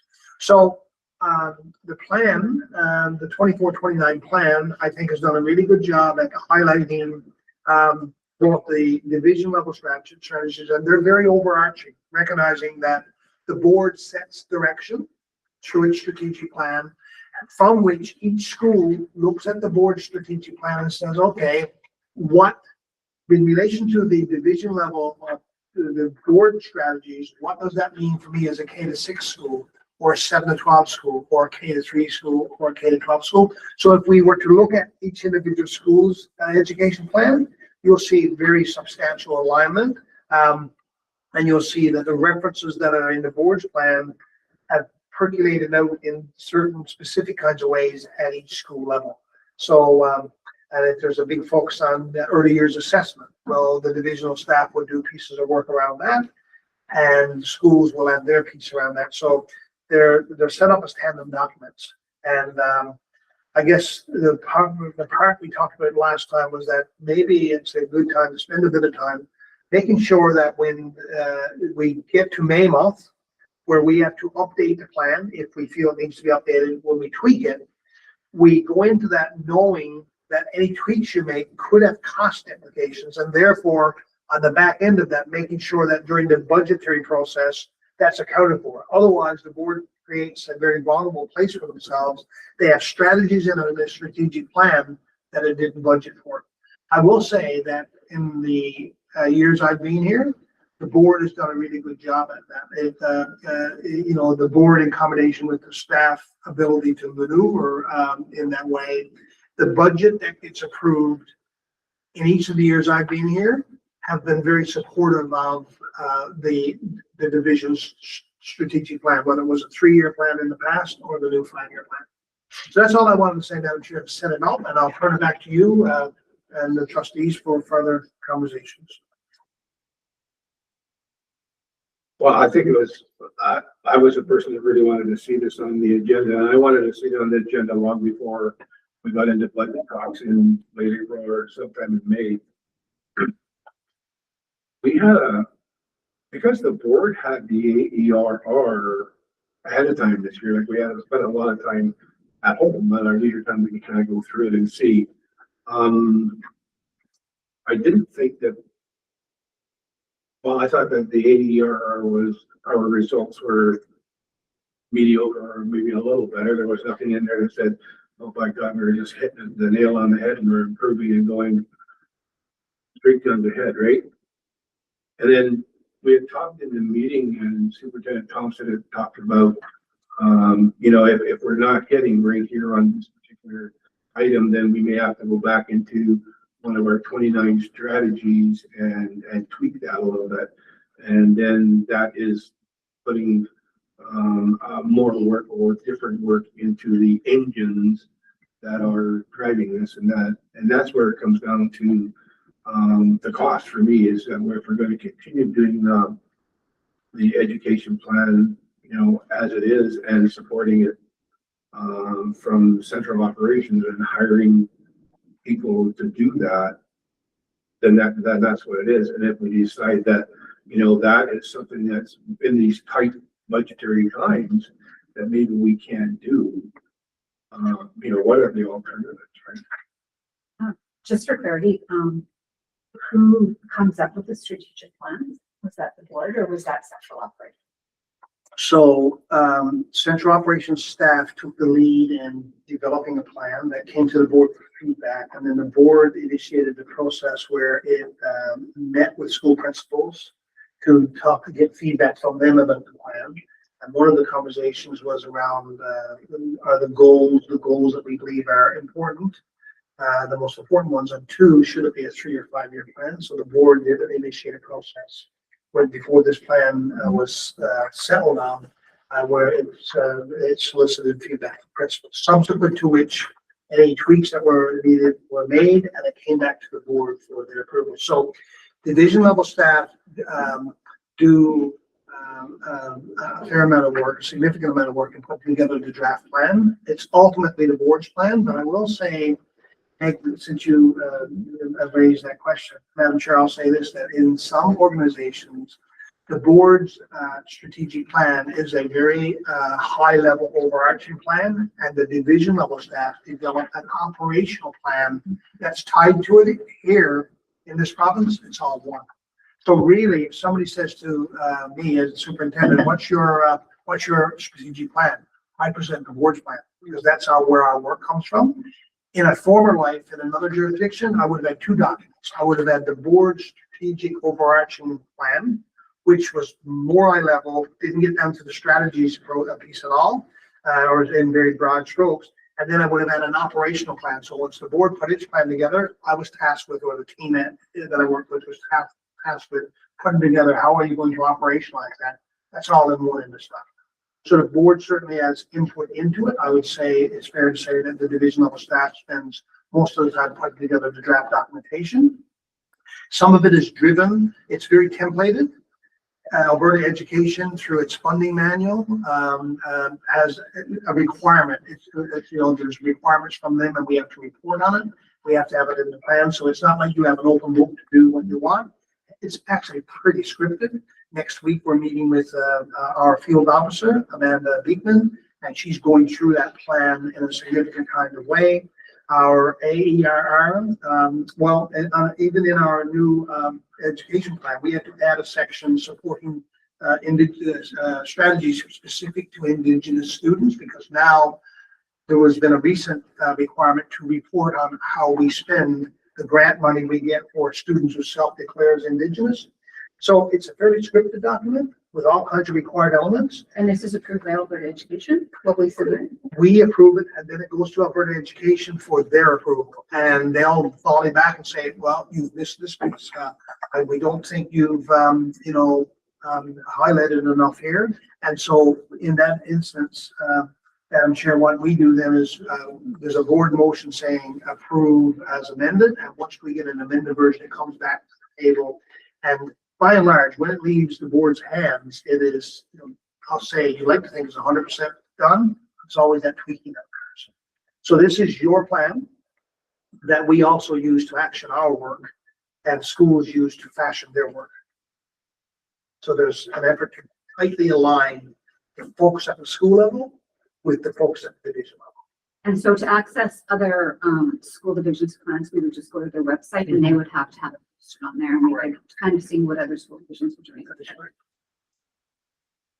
So I'm wondering, when do we start work on the 2030? Like how far is that? So, Madam Chair, that will occur in the last year of this plan. So in the 2028-2029 school year, two things unfold. You are finished, the board and the team in place at that time will be finishing out the mandate for the last year, year 5. This is year 2, year 5 of the current plan, and also initiating another process to develop a new, probably 5-year plan for 2029 to 2034. So there's two things at play, and it's a fairly intense year in that regard. And this is the plan that was generated in that regard. We were finishing off a 2021 to 2024 plan, and that 23-24 year, this plan was developed, and this has actually been altered since then, because every May you have an opportunity, actually a requirement to update it. Your update might be no updates, but you have a requirement to review and update. And this is where Trustee Russell's, I think, initial conversation came about to say, hey, before we get to May and, frantically looking at updates, it's one thing to update that with no cost implications, but if we're going to update with cost implications, we better know that before we get to May, because it's going to change decisions that this board makes around budgets. I think that's what the point is. So, and to be fair, when you're new, but you three are here. When I was new, we came in and all of a sudden in this May, and here's the education plan, and it's the board's education plan. But I mean, let's be real, right? The work was done by the divisional staff, particularly at the school level, that put a lot of time and effort into it, and sat down with the trustees to go through it. And we had a day meeting, and we spent a lot of time with the administrator from the school. But when you're sitting there as a new trustee and you don't know what you don't know, it's really difficult to to maneuver that. And that's why I was hoping that we could get this here now and bring it out and talk about it so that we're all comfortable with it when it comes time. Because when it's May, that's the month it has to be approved in. So if you start looking at it as, oh, you know, like this doesn't fit right, or this doesn't work, it has to make a whole bunch of changes, right? Well, You don't have time to do it. so could that be done on our, we were talking about our planning day? It Could that might be be, something to discuss like, there, yeah. could that be? I was also interested in that because I have been doing some training. And attending the PPSA webinars and going through the backlog of those. And also investigating other school divisions, how they're running, what they're doing and speaking with other trustees. So I think that would be some of the things that I wanted to go over on if we had a board planning day to have it more structured and not just kind of chit chatting and getting to know each other. Sure. Was to go over our guiding principles, our role as a board and our role as trustees. Great. Because I think I've been going through it with the fine-tooth comb just to see how we're performing, if we're doing what we should be doing. And I just think there's ways we can improve and ways that we fall short in what we should be doing this board. I thought, I don't know, is that something we have to? Well, we're gonna talk about that later. In the- Oh, sorry. Yeah.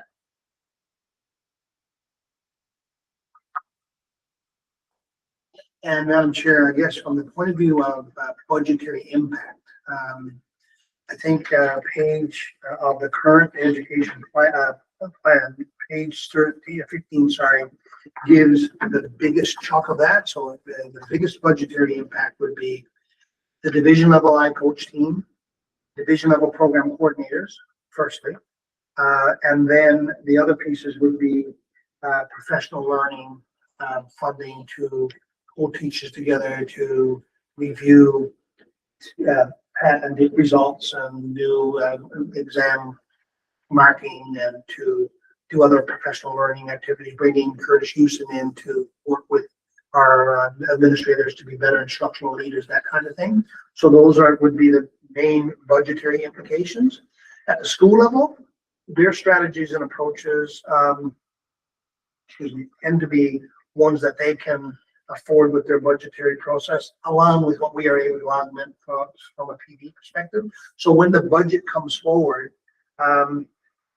staffing costs are always going to be our biggest cost. As you know, it's about 70 to 72% of the entire budgetary budget for the organization.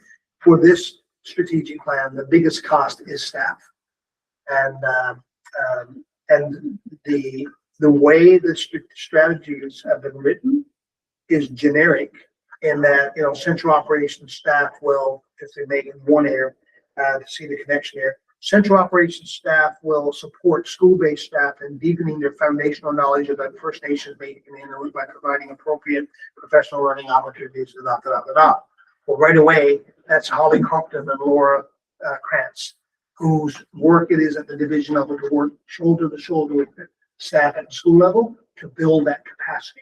So if the board ever found itself in a position whereby things are so desperate that we have to start peeling off the division level staff, then to the point that Trustee Rushton is making, we're going to need to go back and change out some of those strategies because they're not going to be able to be delivered on. A secondary piece that Trustee Strubelski has just mentioned is looking at results and are other strategies and approaches paying off, or should we be doing something different? So the trustee has mentioned that there's some things that she has been digging into to say, you know, maybe we need to, this is not working so well, perhaps a suggestion would be. That's the work, the additional work that's required for the end of May. So if there's, you know, under goal 3, because I don't think the work is saying, oh, we're throwing out the 3 goals, because I think that's locked in. You lock in on your 3 goals and for the duration. And then what you tweak potentially is changing out one of the strategies or adding one, because somebody says, we've missed a whole piece here that would be really important. Okay, so what's that strategy? And so there's a piece of strategy here around, for example, working with schools around the attendance plan. I would say to everybody in this room that that's a really important priority that we haven't really gotten on the top of the hill on yet, but we've continued to work on that. We had a conversation with our principals yesterday And so we're going to double down on that. So those are the important additional pieces that would come to light through an enhanced conversation around this plan. And ultimately, it's your plan. You have to sign off on it, recognizing that it is heavily templated for sure. But you can, no two plans will look the same at the provincial level. Even school boards that have identified, most school boards identify literacy and numeracy as their top two. Some only have two, because they say the third one is an inherent part of it. You build an inclusive, accepting, warm and welcoming culture. If you don't, you can never get the achievement in literacy and numeracy that you like. So a lot of school boards just have two. Some have 4 or 5 goals. This board settled on 3, and it made sense. And we've been able to, I think, really encapsulate the priority focus. It's around literacy development, numeracy development, and helping children feel warm and welcome and supported, and to have children with diverse needs, to have systems to support those needs. So another example, by the way, around goal 3, we spend north of $700,000 a year for support for children with who are on individualized program plans, to have occupational therapists and speech language pathologists and others to drive from Grand Prairie to come here and provide services. Hugely expensive, but without that, there's no alternative. So lots of windshield time. So those are all other pieces that are inherently costly to us, but without them, we are going back and saying some of these strategies are not going to be able to be achieved like we had intended. So yeah, it's more than a 20-minute conversation for sure, because it is fairly significant. And so is that an election year coming up to the next education plan? 28, 29, you said, right? Which would be the next 5-year plan? 29 school year would be the year that you begin the process to develop the 2034. This board would be on its last year. I think the elections would be in, elections would be in 28, the fall of 28. Yeah, so that year, that would be the year that you'd be looking at a new plan. And So really, this board has not much to, like this current board. Yeah, well, yeah, but it doesn't mean that we can't look at the current education plan as well. Right? Yeah, this board would have a lot to do with the current plan for sure, but have less to do with the one that the renewal one. But the tweaks that you make, let's say each year for the next 3 years, you tweak this plan. So whatever the ultimate version of this plan is in the 28-29 school year, that becomes the template that is the starting point for the new board. So your impact is going to be help shape in some ways. Now, most schools, many schools don't have a lot of changes, and the organization, the schools within the organization are where most likely the tweaks are made, because they've tried, they're really specific on the strategies. We're more overarching, but they'll try a particular resource. So one strategy was to use jump math, let's say. They got into that for a year or two and realized it didn't pan out. So now they're going to go with another math resource as a very specific strategy, all anchored in a particular strategy in this plan. So the board is less likely to have significant tweaks in its plan. The school at school level, they're much more likely to have tweaks based on experience, but boards can have tweaks as well. And that was a big discussion when we went for a 3-year plan, a 5-year plan. There's people who wanted to, in their term, start it, finish it, or, but the 3-year administration was like, you're always just in that cycle. You're never getting time to hone in, because you're either trying to do a new one, finishing up an old one. Like it didn't work for them. Yeah. So on a 3-year cycle, there's only 1 year that's clear and free. It's year 2. Year 2, you're just focused on that year of the plan. The very next year, you're finishing out the last year of that plan, but you're also planning the next one.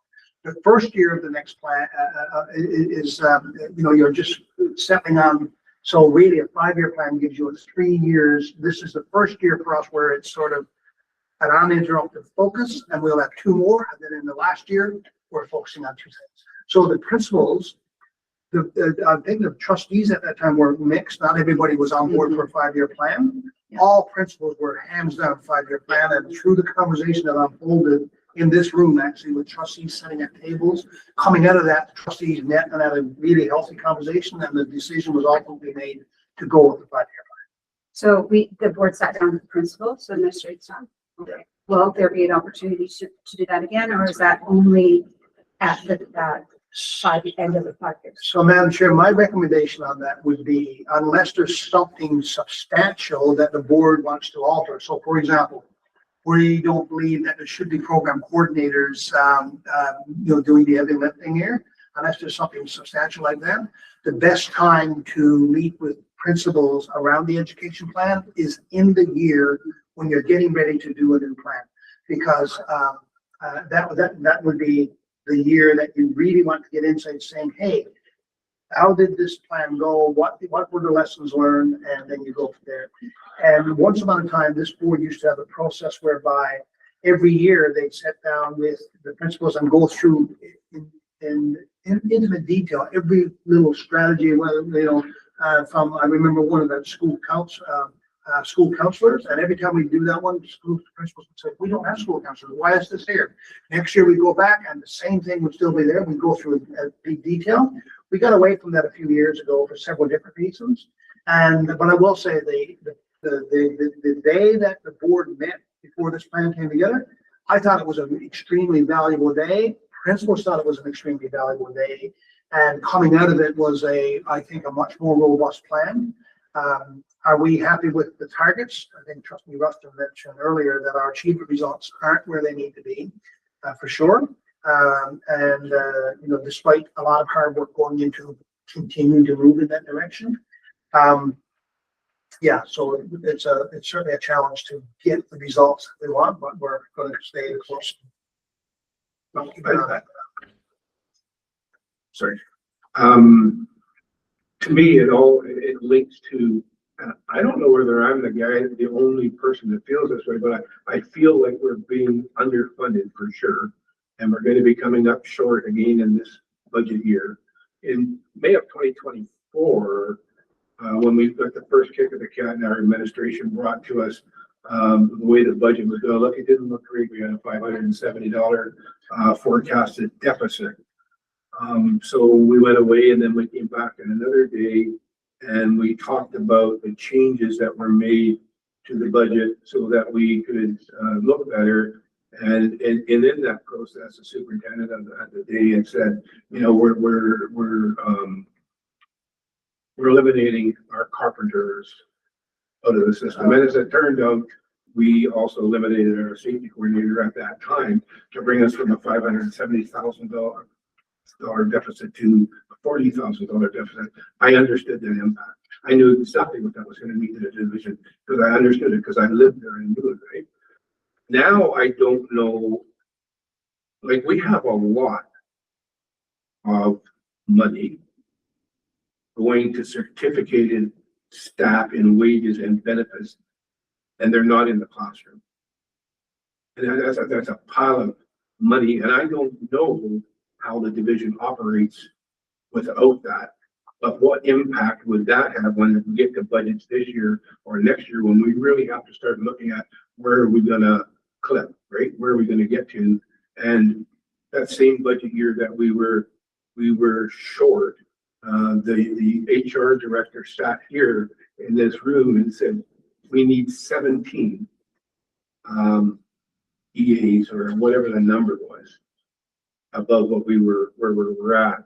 And at the final kick of the cat, we said, well, here's 7. So there's 10 less than what you absolutely need to go with. And it turned out we got a little bit more money later for something and we got a couple more EAs.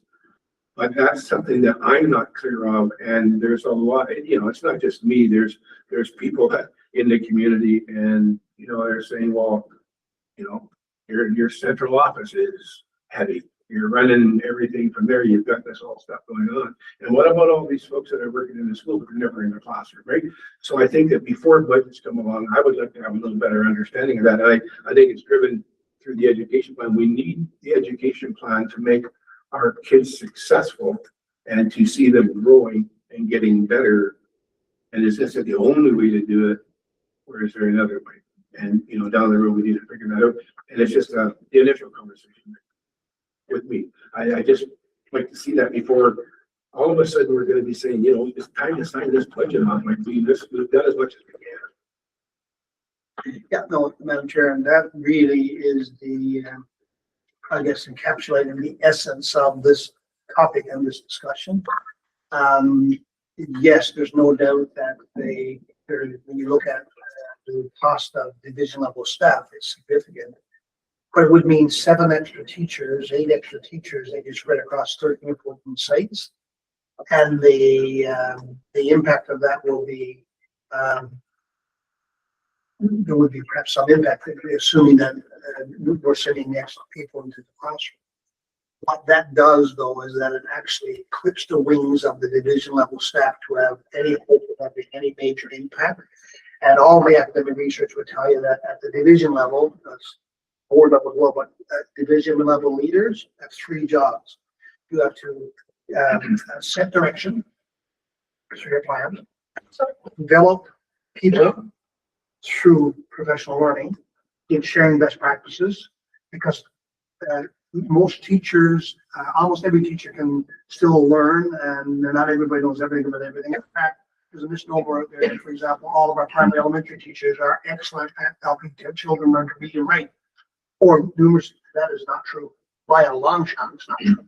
And so you set direction, develop people, and in so doing, you develop the organization of the schools within it. So all effective organizations, school divisions, have a highly effective group of trustees that I believe this board absolutely has right now, run by an effective administrative team with people who are instructional leaders, which is the team we have there. But the trustee Rushton is quite right. The financial realities could be that we have to start peeling back. But when we do, we ultimately will need to definitely adjust some of these strategies because, and this is the whole point here, because central operations staff will continue to support school-based leaders in fostering high-quality teaching to improve literacy, knowledge, and skills. Well, if we eliminate our literacy coordinator, that's done. So that comes off the strategies, and our strategies get narrowed down. But we could very well be there because we were there with our school operations department, right, a couple of years ago. And that certainly transforms everything. And then, it really limits the influence that the division level staff has, because at the division level administrative teams only have a couple of ways to influence things at the school level, and it's through people and money. And if you don't have money that you can use to pull people together to provide PD, or staff that can go and work shoulder to shoulder, there's no impact that division level staff can have other than set direction and work with principals and hope that it gets done. But yeah, I think we are at a critical time in this province and this organization, and all small school jurisdictions are. And so I think it's an extremely timely topic. And it's going to do a deep dive on it will require more time than you have here today. But I think today's having it on the agenda today is extremely strategic, because in the days ahead, unbeknownst to you right now, I'll share it now, is that we are actually meeting, we're gearing up to get the budget information ready. So next week we're meeting with our Director of Human Resources to talk about how many teaching units we're going to be having in schools based on projected enrollment for next year, how many EAs are in schools. Then we're talking about, well, what are we going to be planning next year with regard to professional learning? All of that's coming together in the days ahead. So we'll be doing several internal meetings, probably 6 or 7 staffing meetings, as we narrow down and we say, well, how many schools are teachers are we going to have in Manning? And we go through each school and we do 3 or 4 sittings of that. And by the time we get all that done, we bring a draft budget to you. But that's after tens and perhaps hundreds of hours of collective work to get it ready. So to the new trustees, when you get a draft budget that we'll present, it's the representation of a very substantial amount of work, and on some assumption that these strategies are going to be maintained. Although in the end, a decision might have to be made that we can't maintain them. And either then through attrition, somebody's leaving and we don't fill the position, or through a layoff, we have to reassign people. That's a real reality. There's no doubt about that. But we're hoping that, we can find the way forward. And at the end of the day, the bias piece in me is that and I think the bias piece in most superintendents is that it's really about the teaching and the learning. That's why we are all here. And so oftentimes when budgetary decisions are made to cut back, the teaching and learning side of it is not generally the first place you go, because that's really the bread and butter of the organization. So carpenters, you know, are looked at, and we look at other tweaks within the organization and can we blend positions together. And later today, there's a topic here around an upcoming staffing piece. And, you know, at the division level, last year I did present to the board, to the new trustees here, the historical division level staff. And what that document showed is that compared to where we were, say, 5 years ago and where we are now, there's been a very substantial reduction in the overall number of staff working at central operations. Contrary to what people might think, because we hear it as well. Teachers will say, why, you know, why do you have 2 Indigenous education people? That's a teaching position in the school, right? And that's true. But what we say is that the people that are here aren't division people. They're FTE that are operating out of there, but they spend a lot of their time in school. So if I spend 10% of my time in Springfield, that's a 10% FTE for Springfield school. And the principals have bought that. They get that, and but there's still work to be done for sure. Okay, anything else on that topic? For now? Not like it's the end of the topic, it's just the end for this one. It's the beginning of a Yes, it'd be good. Yeah, the beginning. Yeah. We don't need anything from us. I don't know, That? Madam Chair, I think on our end, I think it was just a discussion, Yeah. and I think the importance of it being on this agenda and the bit of time we did afford to it sets the stage for a deeper dive, whether that's going to be at an upcoming board working session, or as we bring the budget together, we cycle back and say, hey, remember in our February meeting, we were talking about these pieces? Here's how this is now shaking out, so that everybody is a little more informed, especially the new trustees, so that when a budget gets presented, you now at least know that, and I think this is the trustee Rustin's intent, that there's an attachment, a connection between this budget that you see and the education plan, right? And there'll be opportunities to deeper dives for sure. It is 12:03. Can we come back at 12:45 in camera? Jeff and Ron and I have a meeting at 3, so we really need to. Yeah, and Madam Chair, in camera, there are 3 or 4 items. I think they're going to be relatively quick.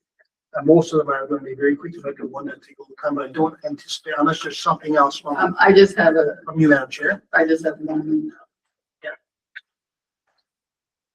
So I see the in-camera session probably being a half hour, 40 minutes, guys. Okay, Marie, you have the in-camera link for 12. Yes, I do. What time did you say you're coming back? 12:45. 12:45. Okay, good. Yeah, I have the link. Thank you. Marie's here, but we will get started. Okay, let's go into 5.2, just so I don't forget it. As Jeff nicely pointed out, I might forget. Friends of Education. Any suggestions? Any other possible nominations? Yeah. Thanks, you. Nothing? Okay. Feel like I should. Do we have to make a motion for that? Usually we do, yes. Yeah, we're not gonna be able to do it before the next one. So. I say make a motion. So the motion would be to nominate the Maddie for the breakfast program. Do you want somebody Friends of else to- Education? Are you making it? Yeah. The board was gonna make it. Oh, okay, I will. Take that. Want to make that motion. Just.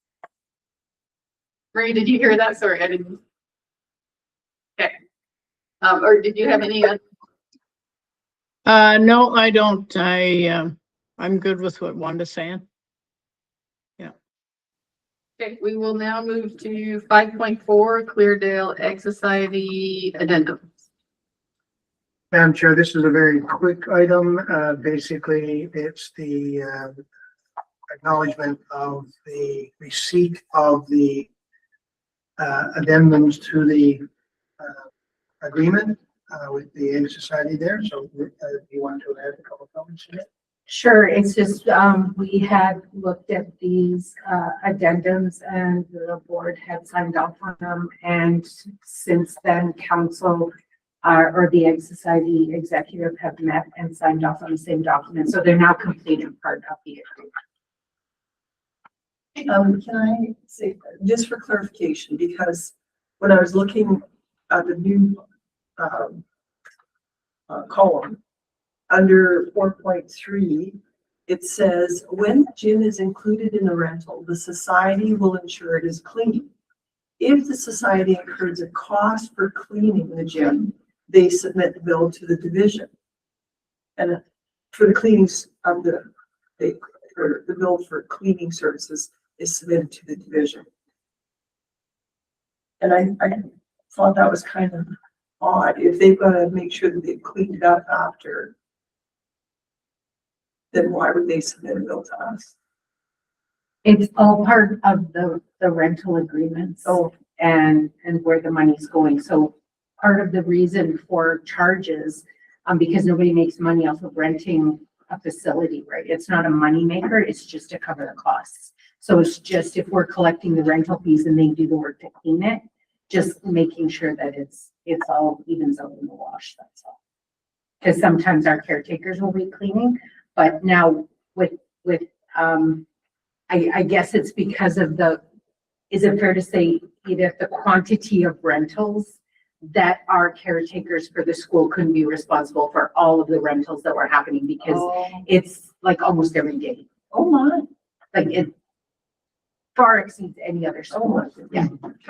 And I think that is specific to the gym, right? Yeah. Like if there's any other cleaning happening in a community kitchen or community room or any other area, then it's society takes care of it. Yeah. It's only the gym part because the society does not get the rental. Yeah. From the gym. From the gym.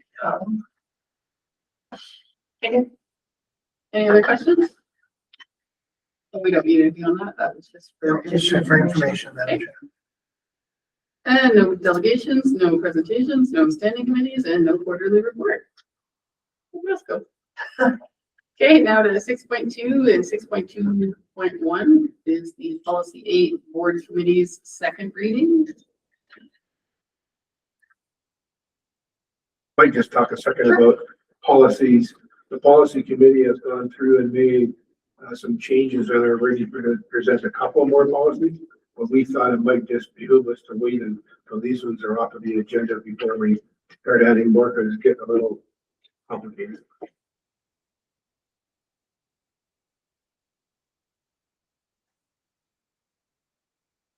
So does anyone have any other input from policy 8? We more or less just added word options. It was recommendations, I believe is what we changed.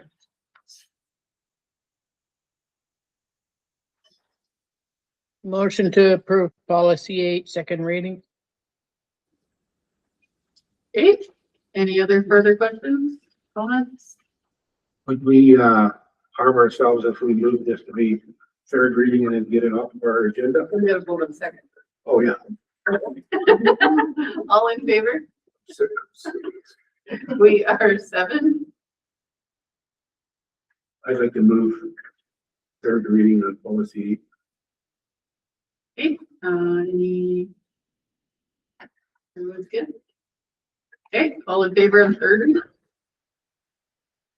We are 7. Okay, policy 9, board representatives. This is the second reading. This is the one we added a few,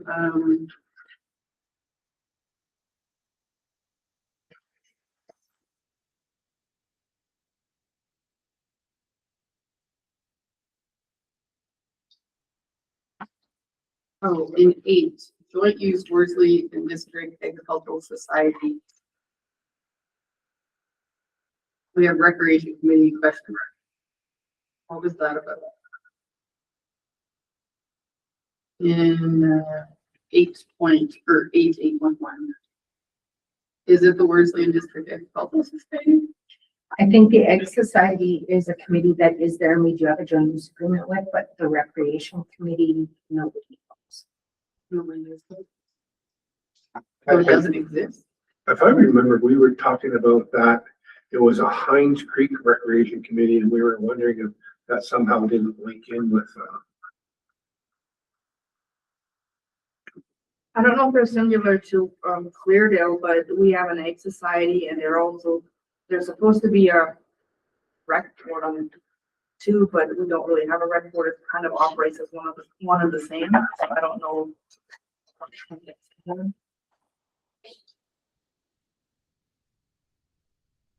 We haven't been notified by the Egg Society of a meeting, since I've been with the division in 2000 and in worse.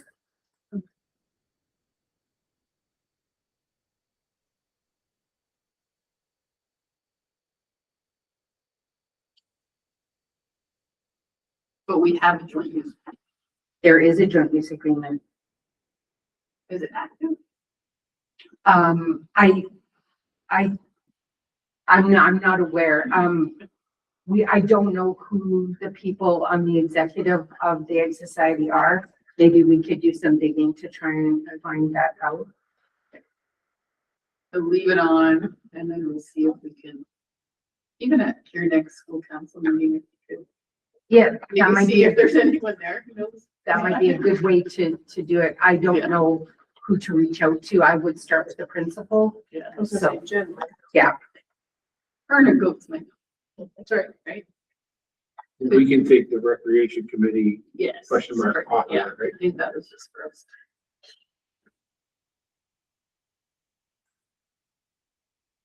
Other than that.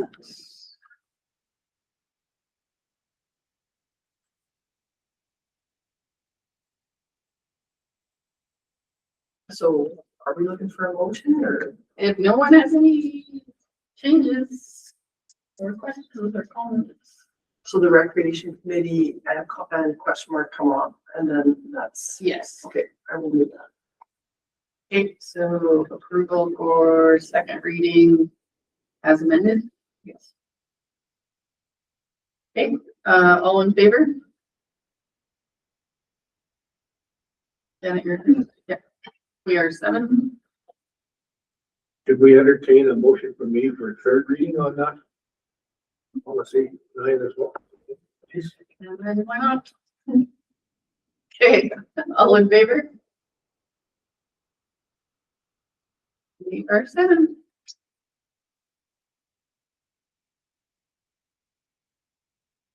Okay, and then policy 10 is the first reading. It's 14.2.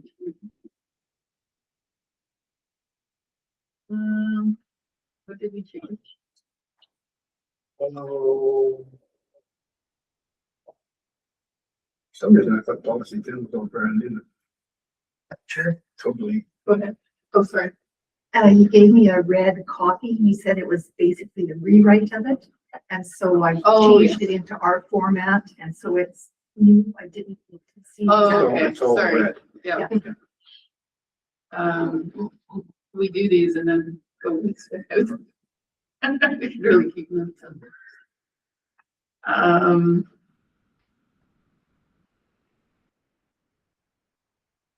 So yeah, this one's we overhauled. I believe we found some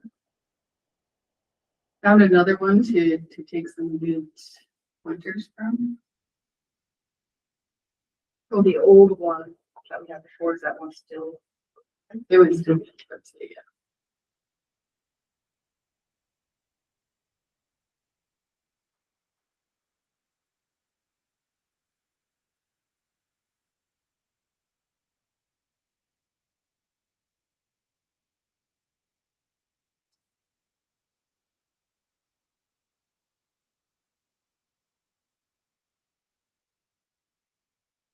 Everything will be shorter.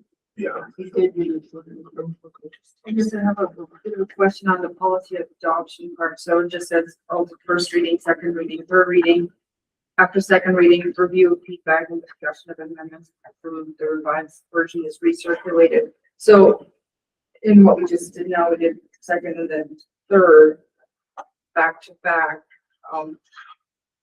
Is there any timeline? Like, do we have a timeline? We need to have so much time between second and third, or is like, is this totally okay with it right now? if we were doing a lot of changes, so first reading, kind of it goes out and then it gets circulated. If we came back and we looked at second reading and we made other changes that would matter, for lack of a better word, then we would never want to go into third reading right away. Then we want to put it back out there so that people have a chance to look at it and give us feedback if so desired. But when you do first reading and then really it's out there and you go into second reading and nothing really changes, if no feedback was provided on the first reading, it's probably not good. That's how I understand it. I guess. After first reading is posted publicly Yeah. for everybody to see. But I guess then do we reword 1.2? Is that in the old one? Yeah. This is Because it talks about the concern.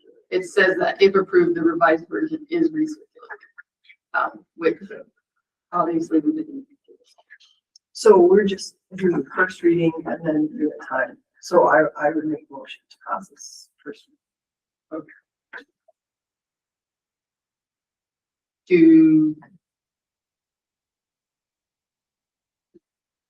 So I guess 0.2, technical amendments that do not substantially change the policy may be adopted after a single. Right, that one, I think So that kind of covers. Does what's it? happening today. That would be like when we're doing a policy review and it's just some technical amendments. We just review it as And pass. a single reading and then we don't have to do a reading. I'm just thinking on 1.2 for second reading. So on second reading, we would be reviewing the feedback and discussion on the amendments that were proposed. If approved, revise the version and recirculate it. But we're not getting any review, we're not getting any feedback, and we're not doing any amendments. So on either one of the ones that we went from second to third, there was no discussion, nobody sent anything to us. If somebody had said, oh, I seen that first reading went out and I think you should change this, we would just talk about those amendments, then we wouldn't go to third reading. That's the way I would interpret it anyways. But if there aren't any amendments or any discussion on it, then going from second to third really is. So on number 2, then on under policy adoption, so technical amendments that do not substantially change the policy may be adopted after a single reading. So does that mean like if we review a policy, we don't need for change, so we still have to do this rereading. I guess I'm just trying to know, on number 2, I'm just kind of wondering what exactly that is. So, Madam Chair, just to add commentary around 1.2 and 2. So to what Trustee Rushton just said, the way that reads there now is that, yes, having after the first reading, it's circulated, you get some significant feedback, you review the feedback, discuss the amendments, and then if the amended version 2 is approved, then it's to be resent out for recirculation again. However, if when you send your first policy piece out, you get no revisions, then you can do what you just did. So perhaps it might add clarity if you either added another piece to bullet 1.2 or added a 1.3. That in the event after the first reading, there is no suggested feedback. Second reading can be executed, subsequent to which you could go to a third reading if desired. Something like that. So then it adds that clarity piece that Trustee Ruston just mentioned. Because right now it suggests that you have to go to another reading. I was just gonna ask, so did each of your revisions go to each of the school councils? Yes. So did they just say, okay, thanks, or do they go through them? Like, I don't know if they're just posted out there. Yeah. It's Netherlands, right? This is specifically school councils. I guess in interest groups. I guess it's always in our highlights and I always say this is what they're at. In my experience with policy, that we have never done 1, 2, and 3. We've never done that in the 7 years. It's 14 years now. We've always just done 1 on its own, and then 2 and 3 together we could do if we didn't have no feedback. But I don't ever recall us doing all 3 in one reading, in one day or whatever, one sitting. I think to be fair, the policy committee, when they did this, robbed a lot from other people. And there's a whole lot of people out there that have this policy that reads just like this. So I'm not, if it doesn't work for us, we don't have an We can issue take it, changing it. and we can take it back. As long as you remember what we're supposed to do when we get back there. The number second reading only says if there's an amendment, right? Yeah. That's when you recirculate it. There's no amendment. Yeah. If there's no revision, I don't think it goes back out again.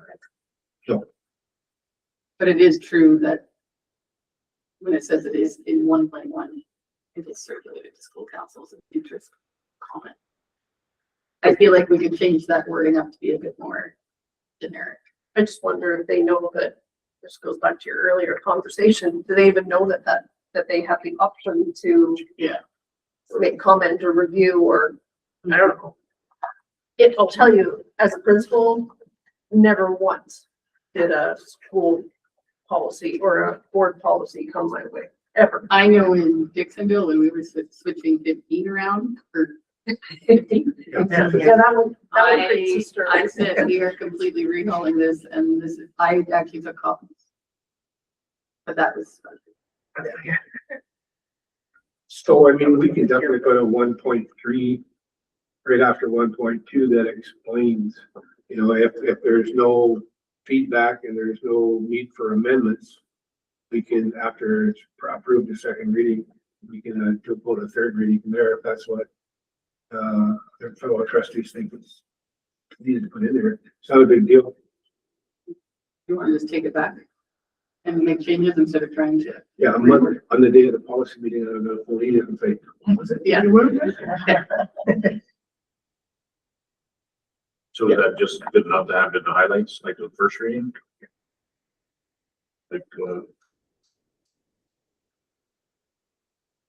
they don't really see it, but I guess I they think they so. do see the highlights. Yeah. For this And is that maybe how we would reword it, that it is? We're receiving You the would say feedback right now, right? And first reading? Yeah, it would just be stated that you would be first reading to this policy and it'll be circulated for feedback. Yeah, it doesn't have to say where.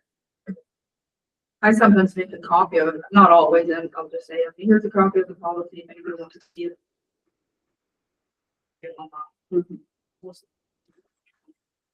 Yeah, Madam Chair, I mean, your 1 and 2 are distinctly different, as you know. The first one talks about new or revised policies. The second statement talks about if you're making a minor technical change to a policy, it doesn't even need to go through that process outlined in 1. You just make the changes under the technical, right?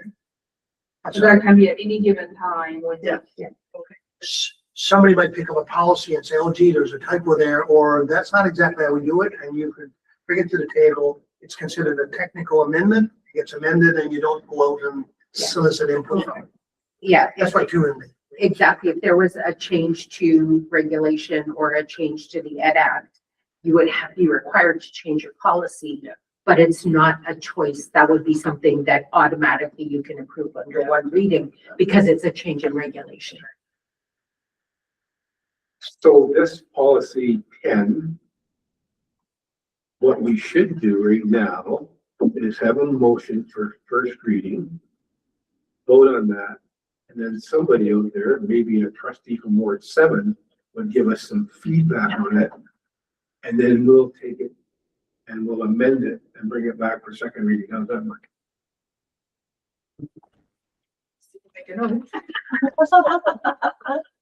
I feel like we don't even pass it for first reading, because this isn't the version we want to give it to the public. That's my person. Yeah, I know, because all of those people that are going to read it, there will be no. Because then we won't be able to do second because we're making major changes to it. it would then have to get sent out anyway. So it's not gonna change the process. We couldn't do second and third then, because. It'll be here till summertime. So do we have to make a motion when we're just gonna send it back to the policy committee? Okay. So if there's anything else that you want to see changes on for that, just let us know. Okay. Standing committee items, ASBA. Let's see. I see an ASB policy then, and I was wondering. So, on February 11th, we had a zone 1 meeting, and working on there's a 23 to 26 strategic plan, and now there's going to be some work done moving forward on the 26 to 29 strategic plan. And this is with the ASBA provincial body on the mission and vision and priority program. There was a guy on, and I didn't, Peter Devo, was talking, going through this strategic plan line item by line item, and the first one was on learning opportunities, and there was some discussion around learning and consulting and what if we needed anything new. Marie suggested that planning for succession planning for new boards, like if we are coming down to the wire, I think, I'll speak for Marie, if we're coming down to the wire into the last 6 months, we know we're gonna have a new board coming in. Maybe we lay out the road work of what the board is doing and where we are on each particular vision or what road we're going down. So when the new board is elected, they can pick up and go from there. Hopefully there's some members left over, right? So that would be some of the work with the strategic planning with the ASBA, that they could roadmap that for all of the divisions, and then it would be something that we could adopt, right? Joan wanted to have the Ontario boards present to us to help us understand what they're going through in their battle with their provincial government down there right now. And then there was some talk around trustee professionalism and how to act standards as a part of the strategy. The second strategy was elevating the ASBA and member boards. Marie talked about joint municipalities and small rural schools funding and ASBA ideas.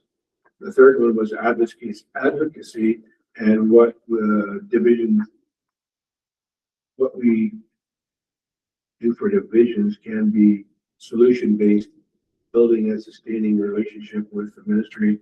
I think what they were talking about there is that your advocacy not only is saying that this is not enough, it's okay, this is not enough, but here's our solution. At the same time, when we're advocating to come up with something that was solution-based. Victoria said that school boards participate in community job fair. So if there's a job fair in the community, maybe the school board should be a part of that. John said that utilization funding, they had portables condemned on their school, but it was still part of the area that was counted in utilization. All ministers need to understand what's going on there. And if your local MP doesn't understand how those calculations are made, then it's a problem. So your local MP should understand that. Marie was talking about if we put the daycare in the school and count the daycare kids as students as for utilization as well, right? The strategic planning next steps. And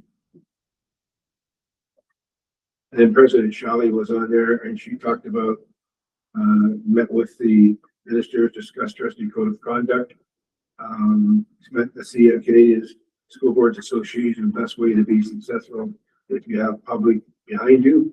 That's one of the key issues right now, especially if they're feeling it in Ontario, I guess, is that if you want to be successful, then you got to make sure that the folks on the street are supporting their school boards, right? The ASB will help boards connect with the local public. Then we had Devona, the vice president, talked about the advocacy committee had met, policy development for February 24th. That's a different committee. Then discussion on the position statement. We had quite a discussion on the position statement that's being put forward by Zone 1 on taking away the GST for school boards. And I think that the next step was that we were supposed to bring that to the board, our board meeting. So we'll probably set that on our next board agenda so we can have a look at it. To discuss it with the secretary treasurers, this is the, you know, what that really means, right?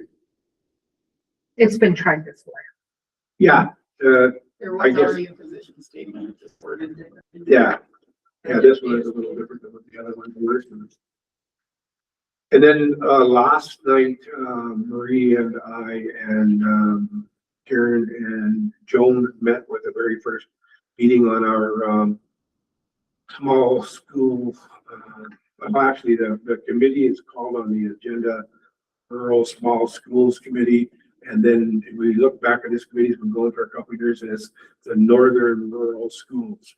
Quite a bit of work has been done, but I had talked to this board about moving forward with trying to get a delegation of divisions with small schools and the small school funding issues that we have. And we ran into some roadblocks there last night.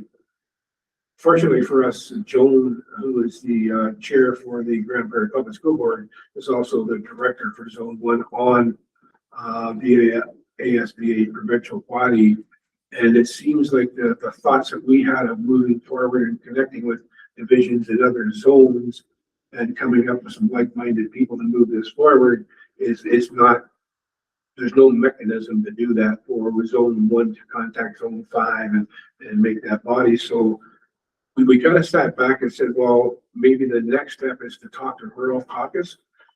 So I'm hoping to contact Rural Caucus in the next day or two, and then set up some time that Karen and I can meet with Brad, president of Rural Caucus, when we're in Edmonton on the 1st of March, and just sit down. Maybe that's Rural Caucus is the body that we have to go through. But it looks like almost all of the boards who would have small schools of 155 students or less are in Rural Caucus.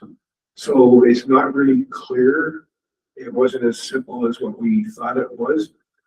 And then the other portion of that was too the same thing, like not to bring a problem forward that the funding for small schools is inadequate, to bring forth this funding for small schools is inadequate, and here's a solution that might work.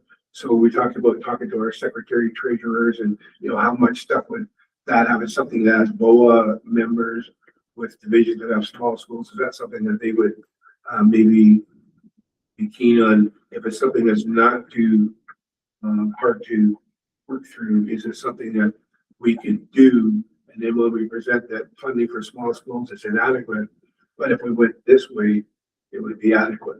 So we're just in the starting stages. We are hoping to have another meeting after Edmonton and before our Zone 1, which is on, I believe, in March 10th or 11th.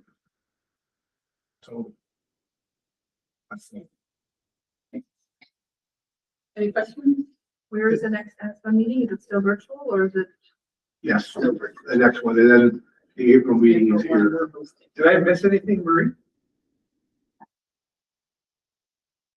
No, I think you covered it all there, David, that we talked about last night.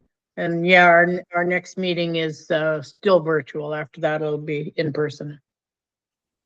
I guess the one thing that we did decide is that the funding for small schools with 155 or less, that the formula is not right, but also the small schools are definitely suffering from the utilization formula, because these schools that are small schools, a lot of them weren't always small schools. They were big schools. And then as they lose it, the utilization is really killing us. So this, I think if this committee goes where we think it's going to go, we'll be on two fronts. It may be divisions that don't have small schools but have a utilization issue where their schools are only 60 or 70% full, but they've got 225 students where they're not getting funding for that utilization point. Yeah. But clear as mud, you know. Okay, 6.3.2.1. Marie, do you have anything to add to the report that you attached? No, I think I pretty much covered it there that everything I wanted to say. I wanted to say that it was good to meet a lot of different people there that maybe you don't always see at ASBA and whatnot. And they did say that it doesn't matter how many of your board members attend, all trustees are welcome. So it was very good. That's where we were talking about the small schools in their areas down there. So it's an east and west and north and south problem. Small schools are small schools. Doesn't matter which direction we go in. They're all across Alberta. Can I, so there was a talk about language service. Yeah, that was Fort Mac that did that. And there was a couple of fellows that came and gave a really good presentation. I do have if I'd have been at the board meeting in person today, I was going to bring it with me, was the brochures that they have. And I forget, I think I put it in there, how many different languages it is. It was like 160 or something like that, different languages they offer. And it's all on their website. I know it would be a tremendous amount of work to set up, but they said they had an awful lot of parents that were so thankful they had that. It's very diverse. Fort Mac is very diverse in nationalities. So, but the people felt comfortable when they could go online and find their home language on there that they could register their own child on with or whatever. So, yeah, I just thought it was a great idea. Well, I just remember in Springfield that we had a German family that came in and one of the EAs spoke German. And so that was just lucky. But I think that Peace River has a lot of Mennonite German background families that maybe, but I don't know if did they have to pay a subscription fee to have this language service? Oh. No, they never, I don't know who worked on it. I just don't remember the details, but it was the two fellows that did the presentation, I guess, were the two that probably worked on it. I'm not exactly sure of all the details. Anyway, just twigged with me because I remember from that Springfield had an issue with the German at one point. Yeah. Okay, 6.3.3, anything for more office? No. Having that meeting? Okay. Oh, board work plan, trustee calendar. Let's do, okay, February. We had our joint municipality and we're currently in our board meeting. Anything else for February? Well, Cleardale, I call it Cleardale. Yes, we'll have our, Edith, David and myself will be going to Menno Simons on February 25th to meet with the Egg Society. And then March, some of us are going to the rural ed symposium. Yeah. Rural ed symposium on the 1st to the 3rd. Sorry, but you and I had talked about at our last zone meeting before this one, would have been January. Someone had spoke up there that ASBA was going to do a presentation from 1 o'clock until 3 o'clock that day, and it was going to be on, I think it was on rural schools or something. So basically I had talked, I said, like, I'm going to stay in Edmonton and I won't be out there till after 2, so it's a bit of an issue. But I talked to Joan last night and they're not doing that now. Oh, they're not doing it. They're not doing, and it was something to do with rural caucus, but I don't know what. Okay. So that's not going to be an issue. We'll all be able to get out there by noon. So. Okay. Good to know. Anyone else got anything for our next board meeting? And our next board meeting is the 26th, which is a little later than, right? I have Tiva on the 12th, I believe.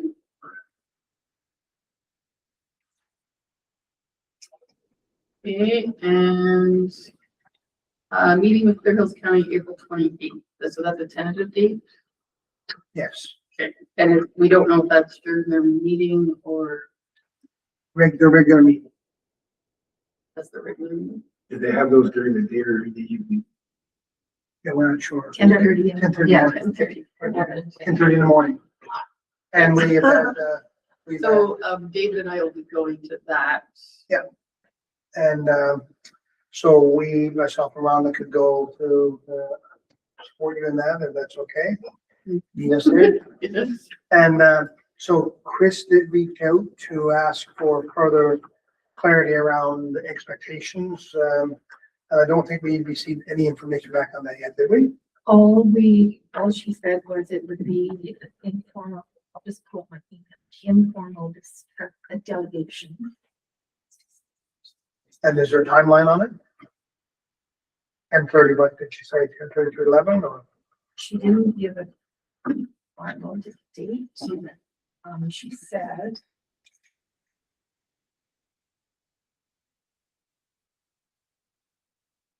It will be an informal delegation presenting what information you have to share with the council and then questions. So Madam Chair, what we can have is, we have a presentation all ready to go because it was the same presentation that we had planned to share with, CAO and his staff, but that meeting didn't occur. So we'll get that to you in the coming days here, and if there's any pieces you want to add to that, so we can be ready to go. Yeah, it's not really. Yeah. This is regarding the CTS. Yes. Okay, and then we were looking at having another board day. Just with, we did our orientation days. One trustee wasn't able to attend. And now that we've kind of gone through a few meetings and are in the thick of it, we thought another day of what new trustees want to learn about, talk about, refresh on. What else were we thinking of doing? Well, I think that'd be a good time to go through the appendix on, policy 3 and 2. Like the annual work plan, for example, is not quite right. So we can go through and we can kind of fix that up. And then when we're talking about individual trustee, commitments or things that they want to do on the other part of the appendix, probably wouldn't hurt to touch on some of those. If we're gonna plan that day, I thought we just gonna, well, first of all, I put an agenda together last time and then I got some feedback saying, hey, it's way too structured, you know, we thought we were just gonna have, and then today I got some feedback that maybe we need some structure about some of the things we're gonna talk about. So if we decide to pick a day, then I can kind of reach out to all the trustees and say, please send some of the things that you would like to discuss, and we'll go back and forth, and then I can build an agenda before that day comes. That works. Okay. So do we want to tentatively book a date That would be great. that works? And I know, Jeff, like the last time that we had a meeting, like we had all of the staff there, it doesn't have to be that way. I know when I talk to other divisions, it's usually the superintendent and the trustees or whatever you feel is necessary. But if we're taking this full day out of everybody's calendar, this is mostly just to discuss things that, you know, I bring forward, something. Not make life-changing decisions, just, Yeah. Okay, so first week of March is out. Second week in March, the zone meetings on the 11th. I have team on the 12th with us. The third week of March wouldn't be good. That's your cast week. Yeah, that's cash. Okay. Like March tenth, what does that look like? The perfect day. Which day? March tenth? Oh, I have an appointment that day. School council meeting at 4. March 12th would be, you said you had T-Bum, but other than But that, Kiva's like an hour at most. March 12th could work on my end, on your end as well. Yeah, 12th is good. So that would be from like 10 to, starting at 10 or Yeah, 9:30 or 10. Yeah. until 4.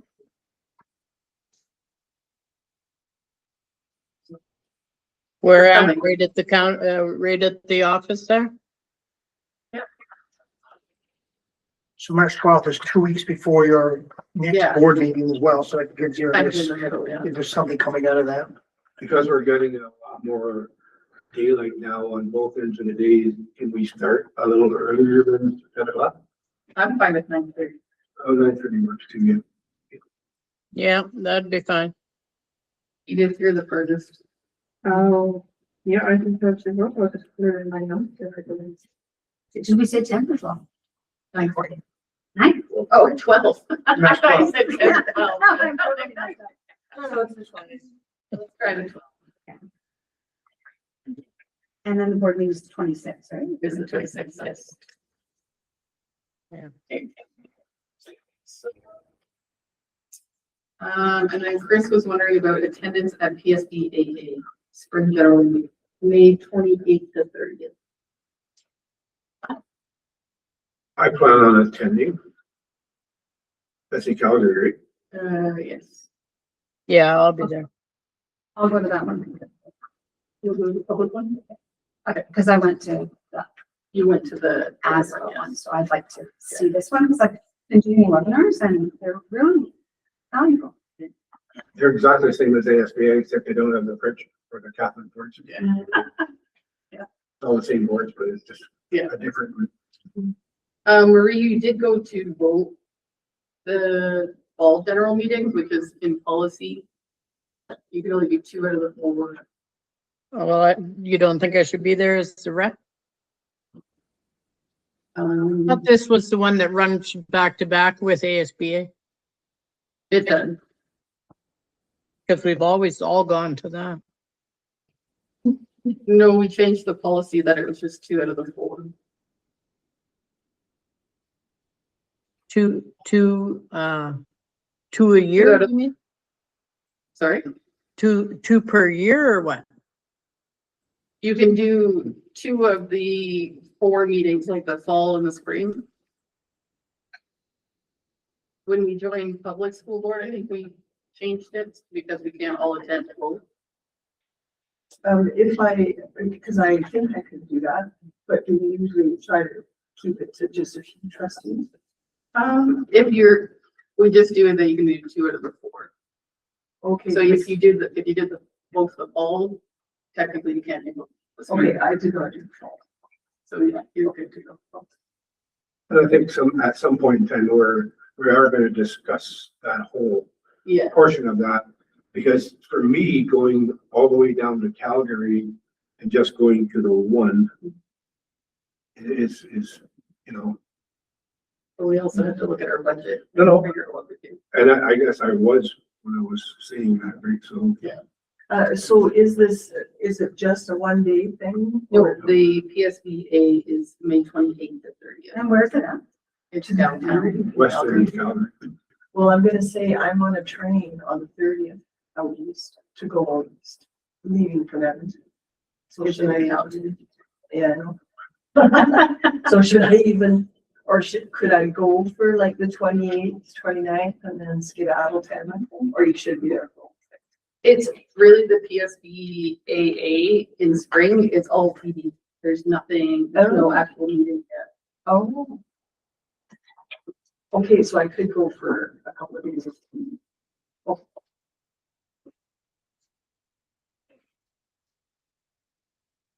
Do you want to know about ASB? Do you want to know about ASBA in spring?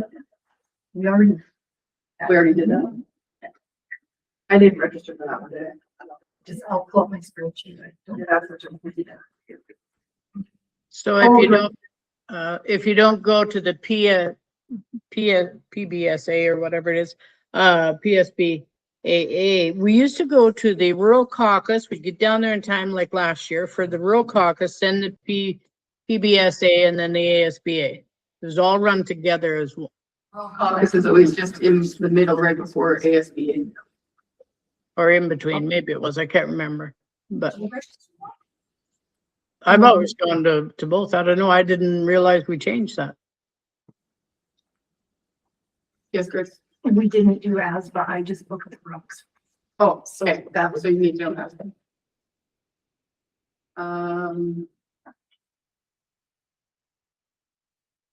Register me with, for ASBA.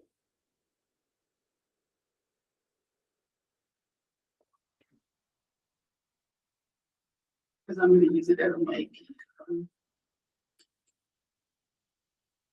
Oh, so Marie could do that potentially as well, right? Use her PD. Anyone can use their PD fund to do the extra, yeah. Oh, did you hear that, Marie? No, I'm having a hard time, you guys hear. Oh, you can use your PD fund to go to the extra meeting. Oh, okay. Yeah, I'll do that then. Yeah. Okay. Sorry, was I wrong? Well, technically, we've already used some of that, but anyway, we'll figure it out. We don't have time to sort through it right now. Is that a valuable one to go through, like, with the DS? I would never go again, personally, but that's just me. Which one is that, The sorry? PSBA, the Spring General Meeting. Like all the PD, because I haven't gone to that one yet, because it's Calgary and it's in May, and so it's kind of a time of year for me, so I'm just wondering if it's very important. I do plan for one of those all these years, or is it okay to miss it? We're looking at it through What's two so different different? lenses, right? I do it for the, you know, the napkin scribbled notes that I make from talking to trustees at different divisions and the way they do things and stuff like that. And I have found that some of the PD is really good. I have also found that some of the PD is not so good, but you don't know until you're there. So I think that if we're represented at the ASBA, I like to go to the PSBA. Okay, let's move on, and then we can tell Chris after, and you guys can discuss, because we only have 22 minutes. So.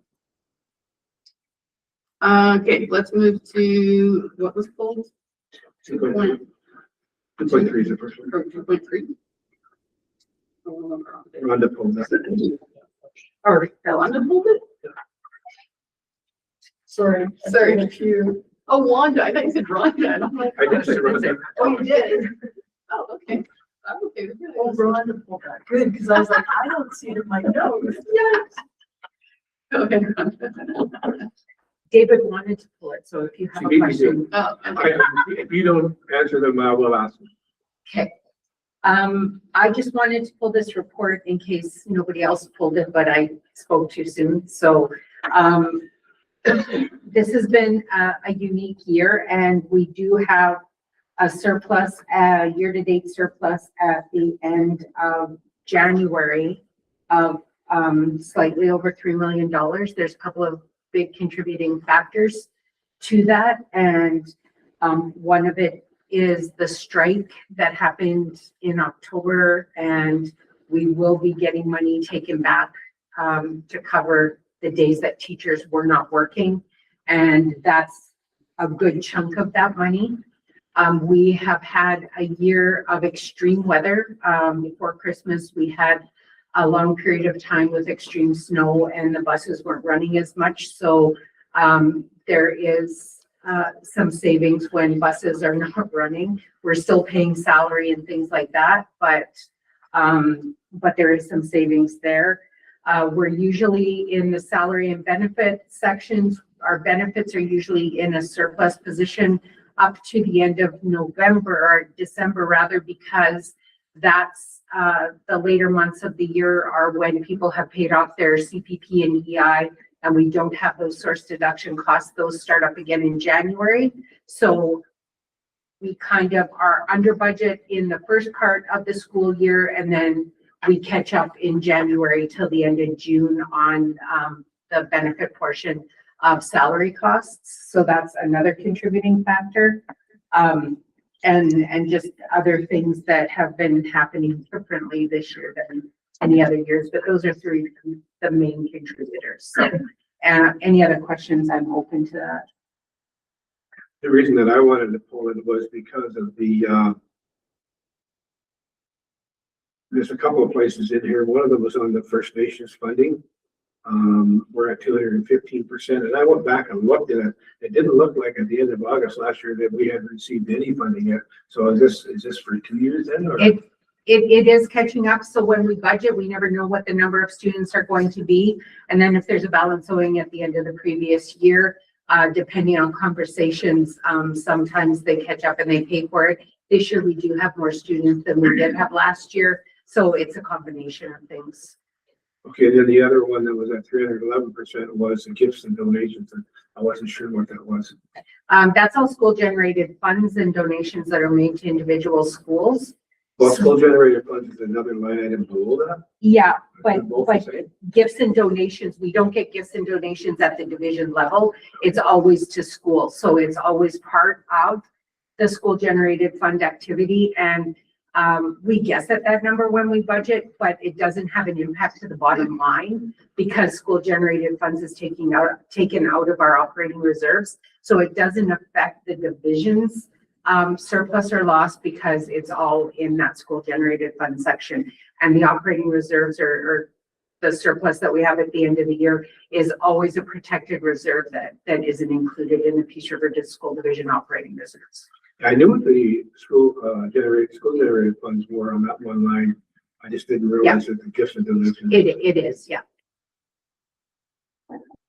And Madam Chair, I'll just weigh in here to make another comment. So this report, remember, is a report that we send to Alberta Education every month. It's a part of our monthly requirement. I guess a conversation would be whether or not it actually should be tabled every month here because it's done for a very different purpose than this. The part that's most important for trustees would be the quarterly reports where we sit down and look at 25% through the year, are we on target or not? So I'll give you an experience. In a former professional life, I lived and worked in Labrador. And so if we were doing monthly reports, what you'd see is that in September, we'd have 90% of our money spent in some categories and people would say, oh my goodness, what's happening? Well, we were filling ships up with fuel and so on and getting it into the coastal communities before freeze up. So most of our expenses were up front. And then a period of time would go by and for most of the rest of the year, you'd have no expenditures. So I guess what I'm saying is that the quarterly reports would be, you'd be less likely to see these anomalies that are easily explainable.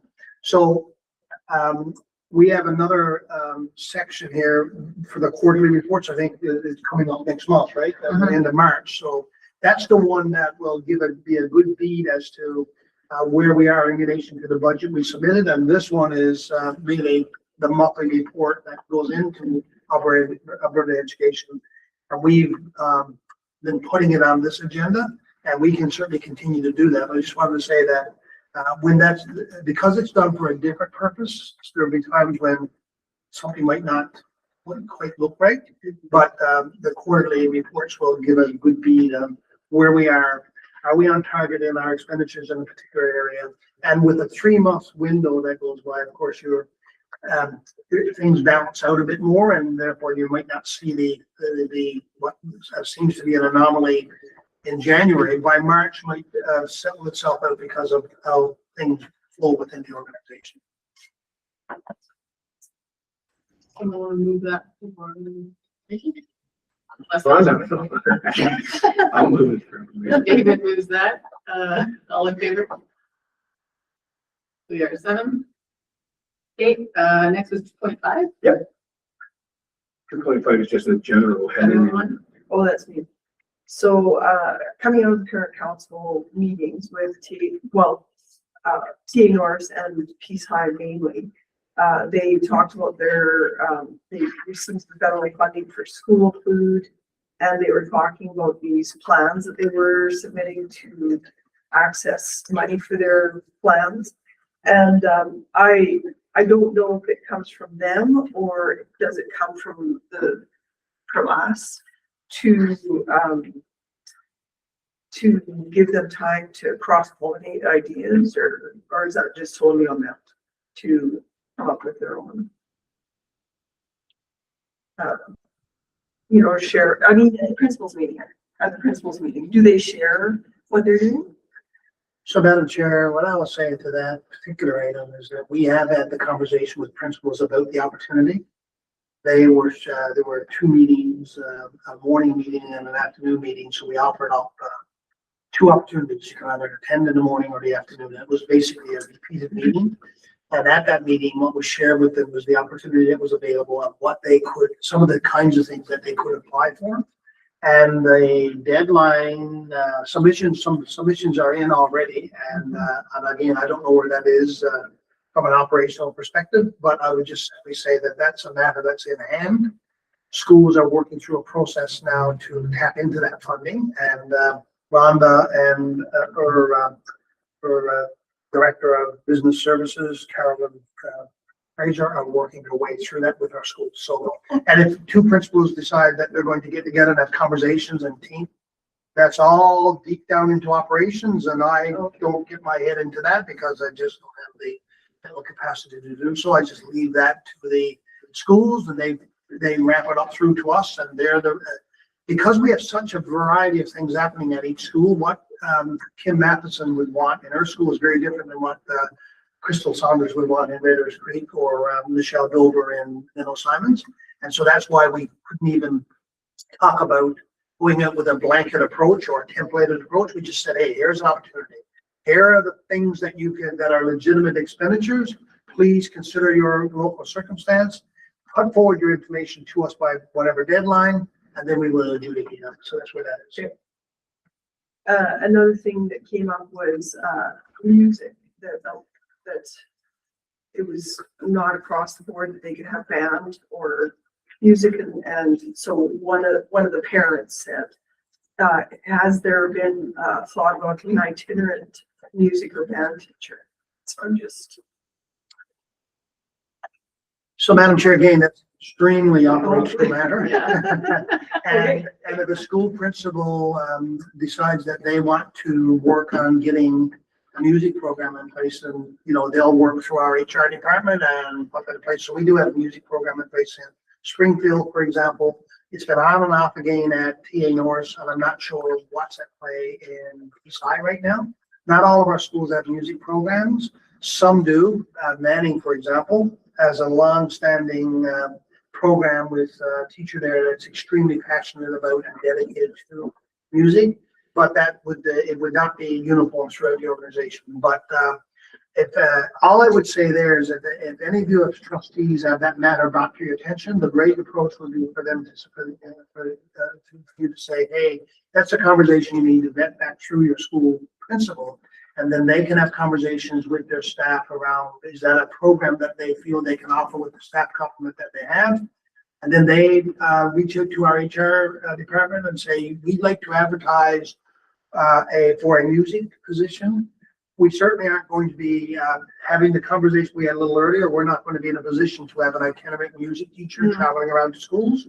That would not even be in the cards, as valuable as that might be. So again, I think that would be, so in some of these instances at some school councils, some school council members who are brand new seize the moment and the opportunity to say, we have a trustee here. Let's get some things into who's wet behind the ears. Let's get some things into their wheelhouse so that they can go and have influence, and which is fair ball. I mean, I'd probably do that myself if I was there, but I think the standard best approach response would be to say, this is obviously an operational matter, and to the person, that's a conversation you need to have internally with your school counselor and your principal, and it's the principal of the school who ultimately decides if they're going to champion that or not, and if they do, they decide what resources we go to it. And then the other thing was calendar. Sorry about that. Thank you. Perfect. Do you want to move that for information? Yep. Want to move that? All in favor? Is our 7. 2.6. Superintendent reports. Yeah, that was, I pulled that in the interest of time. And it's only 10 minutes and I don't think I can do justice to it. We can talk about the things that I wanted to talk about in our board planning days, a very informal conversation. So I would just move it for information for that. All in favor? Flappy. 7. Okay, was that it? That was pulled? Yeah. And I got to the table. And, oh, like, and I know this isn't on the agenda. There was no department. No, Madam Chair, we have no nominee for Eagle Pride this year. Combination of things. Unless somebody else. Yeah. comes the next. Comes forward in the next few days, in which case we would have to call a special board meeting to get it, receive the package and a motion. The timeline actually is challenging for us, given we've had a long standard practice of having it a month later. We will actually have to shift our timelines around teacher evaluations, or principal who zeroes in on, wow, this is like a superstar teacher, I need to do that person's evaluation earlier so that they can add it to a package to get to us. We had 12 new teachers, but some of them weren't new to the profession, but new to us. And some of them are on, as Alita said earlier today, in another conversation, they're on letters of authority, and therefore they don't qualify for a good car. And sadly, when they do get their certification, because they've had a year on their letter of authority, they won't qualify then either. So we had a, yeah, so we had a very, yeah, that's right. We had a very narrow pool of candidates anyway. And yes, we had a couple of great candidates last year who weren't eligible. And so unless something comes out of the woodwork in the next few days, we won't have an Edward Pryor this year. And we usually do. So this would be one of probably the second or third year in my 9 years that we have that one. Yeah. Okay, we have a motion to adjourn. Edith, all in favor? We are 7.